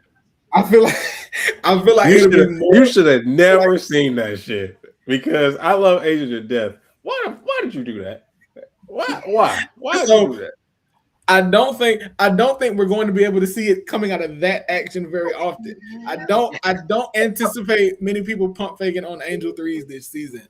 But if we can get Angel the ball coming out of a pick and roll and she can find a cutter or find a shooter, that can be the way to generate offense. Matter of fact, I believe it was Angel that found Tahina Pow in the corner on that 3 in the fourth quarter to take that lead against Vegas, or at least to maybe made it a one possession game. I can't remember right now, but that's what I want to see because she can make those reads out of the post. Can she make them off the short roll? I think she can. So I think that'll be a valuable thing to add. I'd love to see what we look like with a healthy roster. I hope Rye comes back soon. The concussion protocol thing is always kind of murky to me. I feel like there's low key a concussion problem, but there seems to be. I feel like literally every team has at least one player who's had a concussion, which is alarming. Because what is this rate of players? Anyway, that's not what we're talking about. Atlanta. I was not. I started the season off saying that I wasn't a big fan of the Angel Reese at the 5 movement happening. But I feel like it actually hasn't been as bad as I thought it would be. And obviously the record kind of reflects that. Like I feel like you guys have been able to serve really well. And I think the Angels shooting wouldn't be as bad if Nas wasn't also shooting poorly. Mm-hmm. And so both of y'all can't do that. Like one of y'all got to hit 45% at least. Like we do need the scales to balance a little bit better there. But to your point, I do think, Bree comes back. I could very easily see Angel moving to the 4 and Nas coming back off the bench. And I think it'll work out fine that way. It is promising. Atlanta does have the lowest effective field goal percentage, lowest field goal percentage. It's not great, but but I do think part of that too has been Leash starting games off very slow. Mm-hmm. I don't know what's going on there, but she's finding it slowly. It feels like finding it a little bit earlier every game that passes. But I think once that kind of cleans up, and that'll be good. I will say also, Jordan Canada has been playing really well. Like really, really, really well. And if the Dream can maintain that, if the Dream can maintain the Jordan play, Ryan gets shooting percentage gets better. Ryan, Angel, or Nas, 2 to 3 shooting percentages get better. I think you are cooking with grease. Sammy said, Angel finishes better than she starts. Is it an option to have her come off the bench and have Nas start? Not realistically with Bree out. I think they need Angel size down low to start, at least while Bree is out. I think Angel's defensive versatility has been very helpful and her rebounding has been able to keep us in games. We will probably be the best rebounding team in the league. I'm pretty comfortable saying that. It's really significantly better right now. it's really the offensive stuff that's getting it to me. So we are currently 14th in made field goals. We are dead last in field goal percentage. We are dead last in 3-point percentage. We are next to last in assists. So It's just the offense is very stagnant. There's a lot of standing around and watching and a lot of ISOs. Jordan Canada has been very good this year. Very pleased with what I've seen from her. And I wasn't like all in on making sure that we had her back, but I do think she's going to be very important to this team. And really, the offense ran a lot better last year when she was healthy. She just missed. She was in and out of the lineup. But I think those reps were good for Tahina. And Tahina did get the start against Vegas with Ryan out. And I thought, when she starts slow, she's always able to find it at some point. Even if she don't have it for most of the game, she hit that game winning shot against was that the Dallas game? Who? What's the hit shot? Yeah, Minnesota game. Okay. But she wasn't having a good shooting night, and she still was able to hit that shot in that big moment. So I'm with that. The last possession in the Vegas game, Chelsea Gray hits the game winner. JC played as good a defense as you could ask. It was kind of just better offense. It's fine. It happens. But I really would just like to see I would like to see them doing a lot of cleaning up on the offensive side of the ball. And I know that sounds like I'm nitpicking because we've only lost one game, but it's kind of, I'm seeing something I don't like. And I think the wins have been too close to comfort. Like Minnesota, if mamas don't bobble that ball, it might be over for you. If who's y'all play? Who's up here? Dallas, if they not boneheads at the end.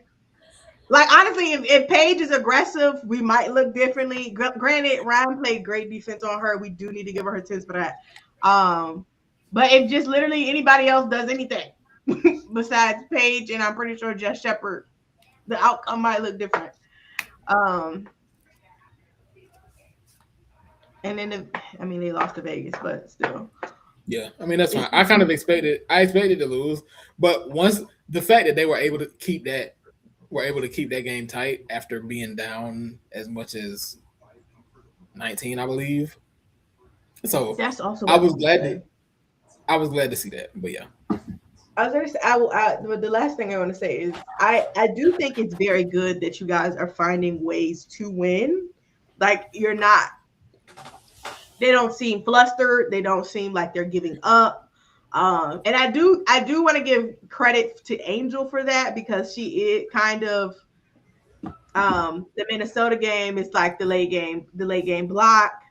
Dallas, the rebounding was crucial. So like I do think she's done some of the little things that I think Atlanta has needed in the absence of Bree to kind of keep them all together.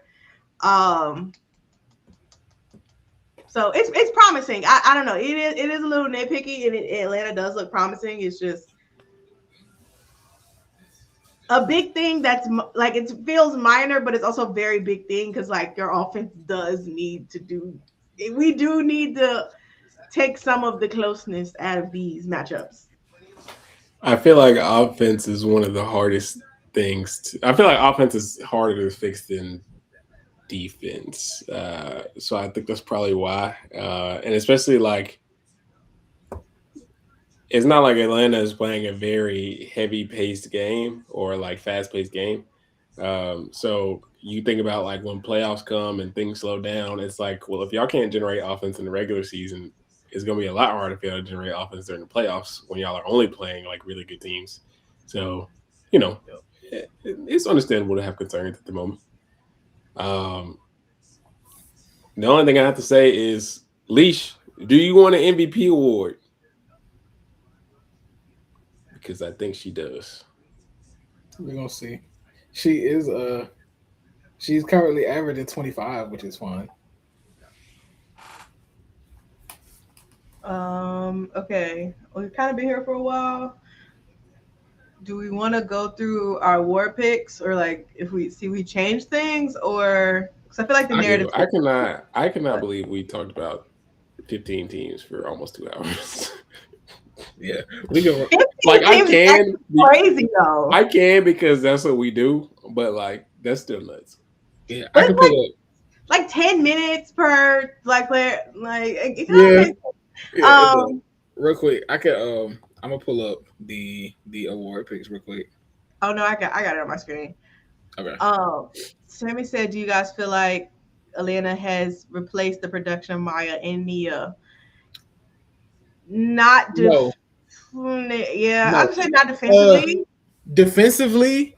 defensively, yes. I think not by any one player individually. I felt like last year. I felt like having a wing group of Ryan, Leash, and Maya was the best group of perimeter defenders in the league. Yeah, I don't know if we have that now. I know that I do think the India Navarre pick was meant to replace some of that. And I have liked the India Navarre minutes. I really have. she has been kind of good. Yeah. I do kind of like her more than Yeah. I did in her. She anyway. I'm not gonna talk about UNC right now. Yeah, I've liked the minutes from her. Um I don't think she has individually replaced Maya, but I like what I've seen from her. I like I'm pretty pleased with the defense all around. Um Nia Nia had kind of fallen out of favor last year in the rotation. Yeah. So I really wasn't surprised that she wasn't brought back. That me saying I wanted her back is just me being selfish and wanting more depth, especially now with Bree still being injured and now Ryan is injured.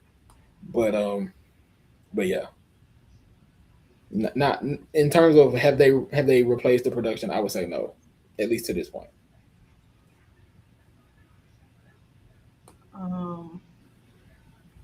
What's the name? Chicago finna piss me off. Look, we can go talk about that now. Okay, these are our war picks. Don, our MVP choices are Asia Wilson, Alyssa Thomas, Caitlin Clark. Do we have different thoughts about MVP? No, It's I too don't. early. It's too early for me to The change? it's too early for me to move off of that. It is. I know that people are like, why would you pick Clark to win MVP? She don't play both sides of the ball or whatever. Listen, this is not about who I think should win the MVP. This is about who I think is going to win the MVP. And I think the Indiana Fever are going to be one of the three best teams in the league this year.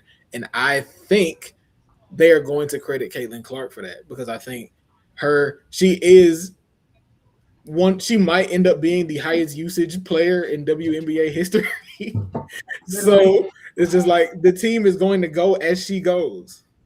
So and like the thing to me that is really the numbers that she's currently averaging is pretty much what she averaged her rookie season, where she finished in fifth in MVP voting. So to me, it's like if her 3-point shooting improves just 2%, like can you really argue? Did I die? no, Okay. no, you can't. You're good. Can you really argue with her being MVP? I don't know. Now, like I said earlier, to my Alyssa Thomas MVP case, I think a lot of things are gonna have to go right. But I'm not coming up off it right now, so it is what it is. Asia just dropped 45, so there's no reason for there's no reason for Don to come off of that. Yeah. Man, we going for that Booker T 5-time, 5-time, 5-time. Let's not actually. Rookie of the year, we have Olivia Miles and Lauren Betts. Unfortunately, I do think we are at a place where it is Olivia Miles' award to lose. However, I will be replacing Lauren Betts. I don't really even want to replace her. She's still on my top 3. But I will be moving Gabriella Jaquez up a spot because I think I have enough. I've seen enough to make a solid case. A player that I want to give a shout to, other than Pauline Astier, who I do think has a case. Until she meets the dictator. I am going to give a shout to Kiki Rice. Oh, okay. I think she's got a dark horse chance at it. I do agree that it's Olivia Miles still, but I think I'm moving Kiki Rice up my ladder. Yeah. Any thoughts, Don? No. Olivia Miles, this is your award to lose. I don't think Paul is, not to say it's not sustainable, as in like I don't think she's as good as she's been playing, but I think as the Liberties pieces start coming back, her numbers aren't necessarily sustainable. I would probably say it's like Olivia Miles, and then Kiki, and then Forecast. No, Medina. Man, Medina's a great case. Y'all winning the championship if she rookie of the year. Like Is she rookie of the year? It's probably, for me, I'd probably say mine are Olivia Miles, Gabriela Jaquez, Kiki Rice. And then Flage is a very close third. Okay, I get that. Our rookie team is gonna be fun. Ooh, it's gonna be so hard. Please, WNBA, get a second one. Thank you. Depoy. Asia, Aaliyah, Gabby. I actually don't want to change my answer. The only thing I think that'll fuck Aaliyah up is the minutes. However, my new contender is Kia Stokes. My new contender is Angel. I'm not changing my pick though. I'm still picking Gabby, and I think Golden State having a top 3 defense is going to work in her favor because I think the steal numbers are going to go up. Mm-hmm. But yeah, I think Angel has a shot. I'm not changing mine. I think Asia should win every award. I think she should be eligible for 6th Player of the Year. So I don't care if she never comes off the bench in her career. It's just not. I'm not changing that. We're going for what she got, 3 of those. Are we going for 4? 3. Yeah, 3. We're going for 4. I have never felt better about my 6th Player of the Year pick. So 6 players: Lauren Betts, Ty Harris, and Kennedy Carter. Unfortunately, I do think we are also in a position where it is Kennedy Carter's award to lose. Honestly, I can't even think of somebody else that would be. Who else is in conversation? That's jumping out. Janelle. Oh, Janelle Swan. Yeah, that's a good one. Maddie. No, I feel like Maddie minutes is too sporadic. Isaiah for that one game was fun. Isaiah, okay.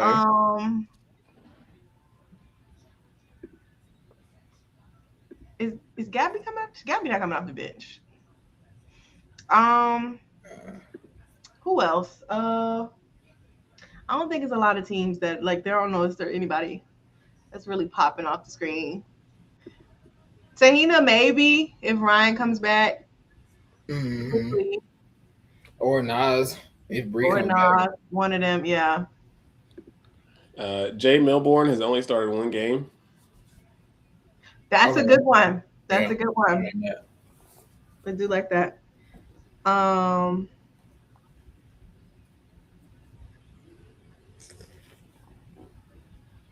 Yeah. Good luck to those involved. Most improved player: Haley Jones, Maddie Segrist, and Layla Lacan.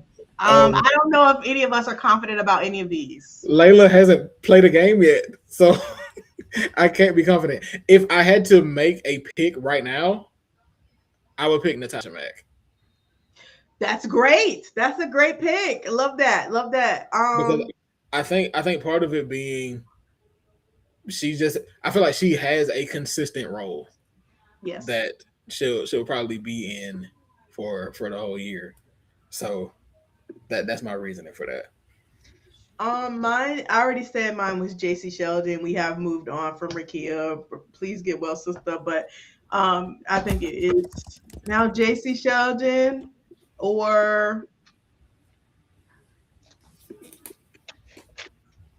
Sarah Ashley Barker, actually. Oh, that's a good pick too. I don't mind that. Those are my two.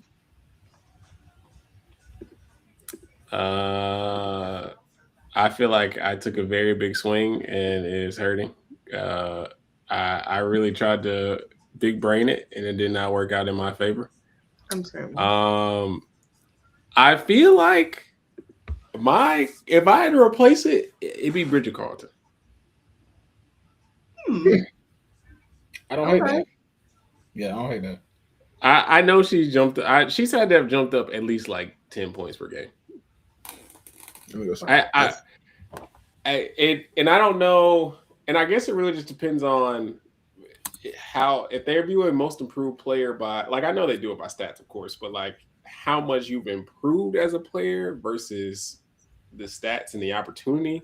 I feel like she's leaning more like I just gotten more opportunity more than necessarily I've gotten better.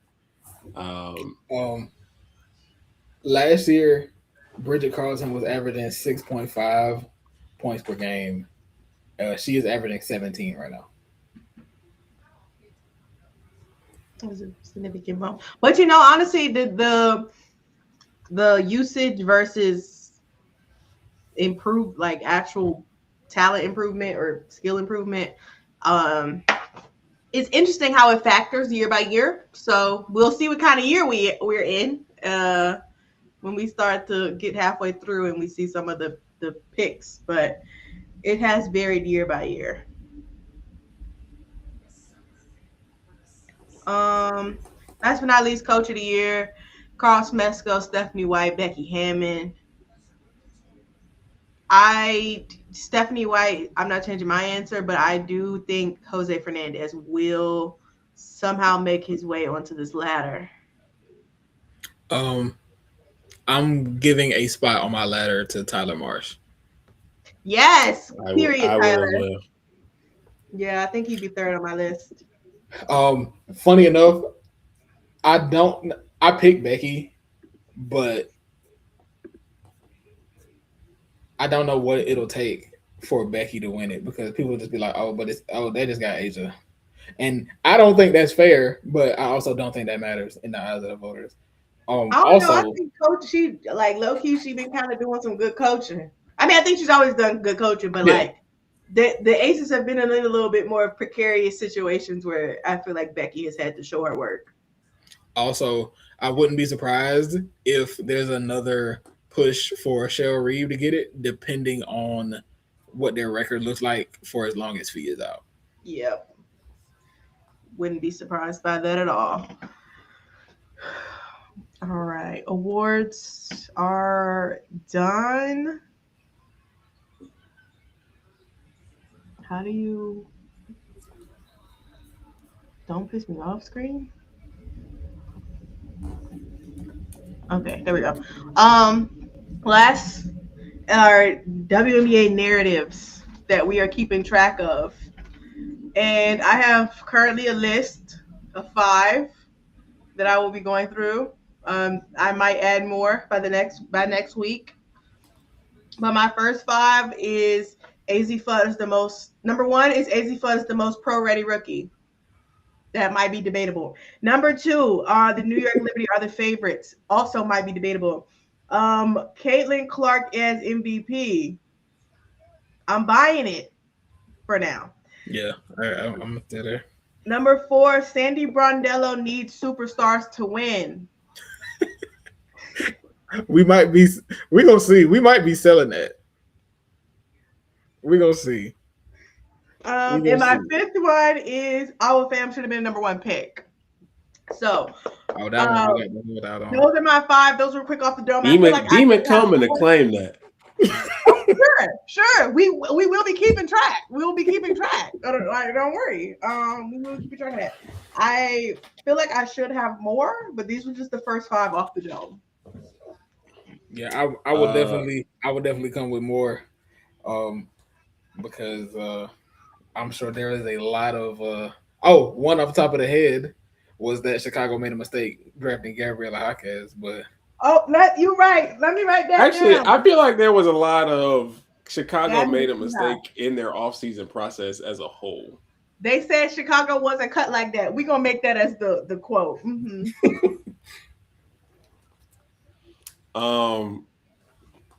Yeah, I will say I was very team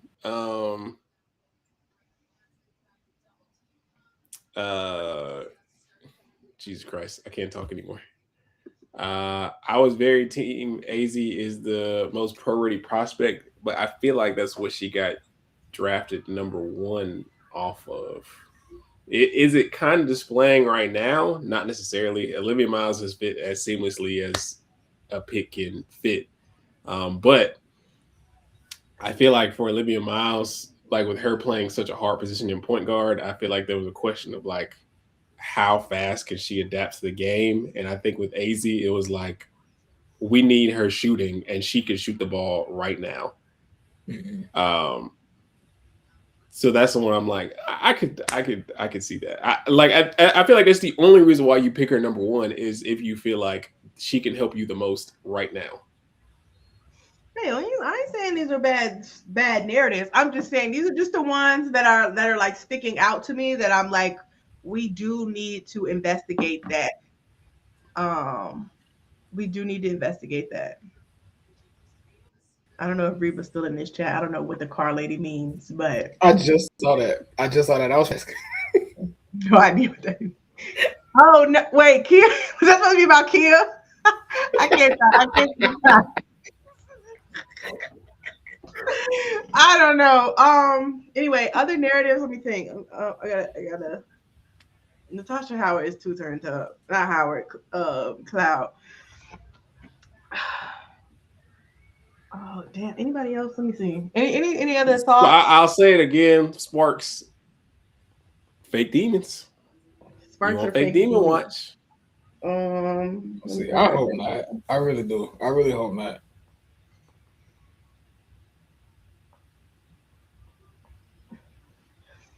I'm trying to. Okay. Parike doesn't work. I do need to write that one down.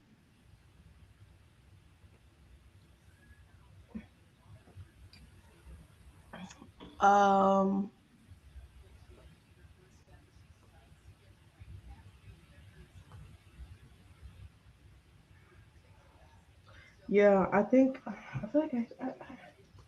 like there should be more. Some things that I need to track.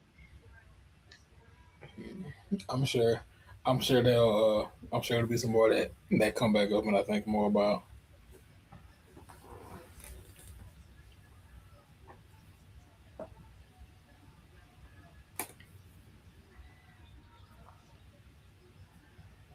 Rachel, how you make that one? All right. Damn, your TV ahead of mine. And my bad. She just blew me a little bit. Anyway. Hey, Dallas has had some funny turnovers under the basket, like under their own basket. Very much so. I will say too, Chicago was pissing me off. They was losing because they stopped going to Camilla. The moment they start going back to Camilla, now they're back in the game. There is something to be said there. Camilla not number 1 option. Hoops. Do I need to write that down? She had 12 points for a long time. Yeah, she got 19 and 7 now. I will say I wish she was better as a sealer. I feel like she doesn't seal as well as she could. So, you don't think so? I say that to we sign off. I just thought about something. That was some bullshit. Okay, well that's I think my heart and mind is clear. Oh, I do have one more thing to say. Shout out to the Upshot League. I got my Greensboro Groove merch. You know what I'm saying? They gave out free shirts at the game. Period. But that has been very, very good basketball so far. Diamond Johnson, you will be remembered forever. She is averaging 28 points per game so far. I think she had 30 in the first game and 27 in the second game. I'm going to see the Charlotte Crown versus the Jacksonville Waves with my nephew tomorrow. It's also the Charlotte Crown's Home opener. home opener, so that should be nice. But yeah, that was a very, very enjoyable experience. You are eating off of us, specifically Jamae, so we can work that out later. But yeah, it is nice to see, even if it isn't like directly under the WNBA, which honestly it probably didn't necessarily need to. Sort of G League for the players, and for just a place for people who aren't in the league to play and not necessarily have to play overseas.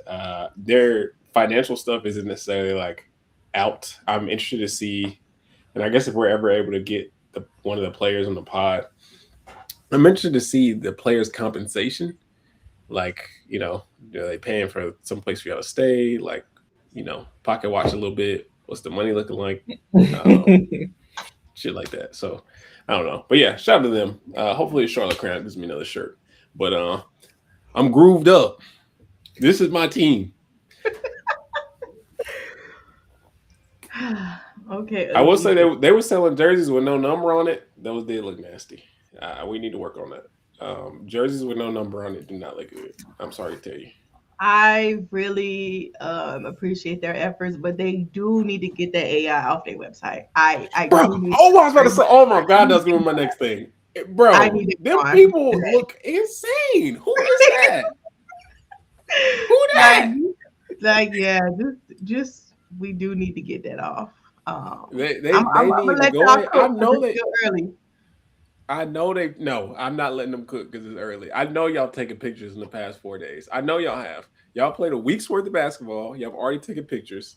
Then if you go to their stats page, it only has the Charlotte Crown and Jacksonville Waves stats on there. Mind you, the Greensboro Groove and the Savannah Steel have played 2 games. They got more stats than anybody. After their first that's bullshit. After their first game, it was the stats weren't up there because I was like, oh, like let me go like tweet about like I knew Diamond Johnson had like 30, so I was like, okay, let me go tweet about the game and stuff like that. And I was like, girl, this say the game hasn't started, and I'm like, I know that's not true, but okay, so we're gonna get it some time. We gotta figure this out. It's still good. We're still excited for them, but we do. When I tweeted about Diamond Johnson having 30, it was because I see it in person. Them niggas ain't tell nobody she had 30 until 2 days later. This cannot happen. This cannot be how this goes. Y'all also need some videos. Dear God, there are no highlights of nothing. I know y'all are new. That's nasty. They gotta get. Deja Kelly had like go down there and get a job. He wanted me to be a host. They had multiple positions open. And they had no video person on there. I'll tell you that much. No, one of the teams did. I think it was Jacksonville, actually. Listen, if you're in the Jacksonville area, the Charlotte area, the Greensboro area, the Savannah area, the Upshot League, go to their website. They got a careers page. They do obviously need some help. They hiring. They're hiring. So just go down there and apply. Oh, yeah. See, the Savannah, Georgia needs a video intern. Jacksonville needs a social media and content manager. Everybody needs ball crew supervisors and staff. I think they're unveiling team names that have not been put on here yet, unless this is for like other small leagues, because I don't know who the Ghost Pirates of Ice Cove is. I think there are other sports leagues on there too. The Greensboro Groove needs a mascot performer. Even though there was a nigga in the costume when I went to the game, so are they? Is he like a temp? Might be. I'm telling you, need to go there and get a job. That was his audition. True. We'll pay The for the Charlotte day. Crown need a strength and conditioning equipment intern. These niggas must not have money like that. They only hire interns. Well, the season ain't gonna be that long. It's not like they, got a whole thing figured out. Leah Rue is going to hell, by the way, because she just flopped the fuck. She just flopped so bad. It just pissed me off. I cannot believe they letting this lady shoot free throws. I can't believe it. I am appalled. Appalled. Sell that contact. She wasn't even her shot. It was AZ shot. Like, don't piss me off, WNBA. This is also, we didn't even get to the officiating being ass. I ain't gonna say the officiating being ass, but it has been like kind of inconsistent and kind of weird. I do think it's been a little bit better in some of the later not previous, what's the word?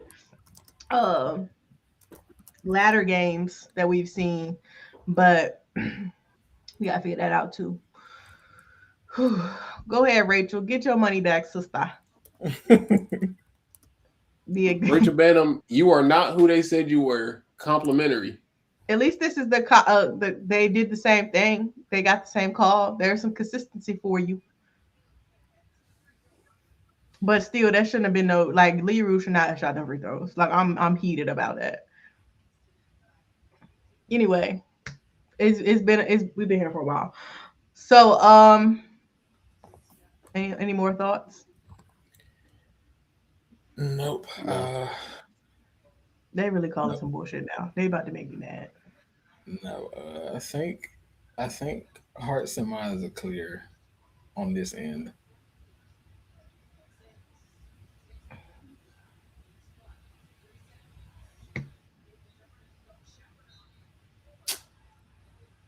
Sorry, Jessica Shepard got fouled, and I don't like when refs wait till people miss. It was a bad call too. Like, come on, don't piss me off. That's what I'm saying. That's why I smacked my teeth. She was already falling before she got the ball.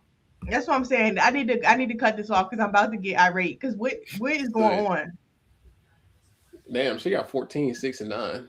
She got a hooper right now. She got 9 assists. Yeah, her career high for assists is 10. She got 9. She hooping. She got that fucking triple double. That's Miss Triple double. Now I will. If we have to put this on top performers, if them shits is off of handoffs, I'm not putting that shit on there. wait now. Wait, we respect the hub work over here. Do I respect hub work? Yeah. Am I putting a compilation of hub work? No, I won't. No, I'm not. If she get 12 assists today, and that shit is off of run this pick and roll, here you go. I'm picking somebody else. Sorry, I need to see some dimes. I'm sorry to tell you. Lower your expectations, brother. I need to see, at least we're gonna be a big. I need to see a real good outlet, Kevin Love outlet dime. I ain't handoff, hub work, drop offs. I am crying. Nah, I'm not putting that together. We'll pick somebody else. Next. This AT erasure is crazy. Right. AT be dropping dimes. She do. My sister is good for a baseball pass. No, that's the thing. She's gonna have a couple. She's good for a pitch back. But that's what I'm saying. I don't need much. It's not like I ain't never put together some hub work into things because I gotta show that she has some. But at least she gonna give me if AT got 11 assists, 4 of them shit's gonna be at least a fast break dropping them or like a cross court pass. Something. It's gonna be something nice. And then the rest of them might be a little like handoff, you know what I'm saying? So it's like, okay, I can work with that. But you got 12 assists and 10 of them handoffs? I'm not fucking with that. You pick somebody else.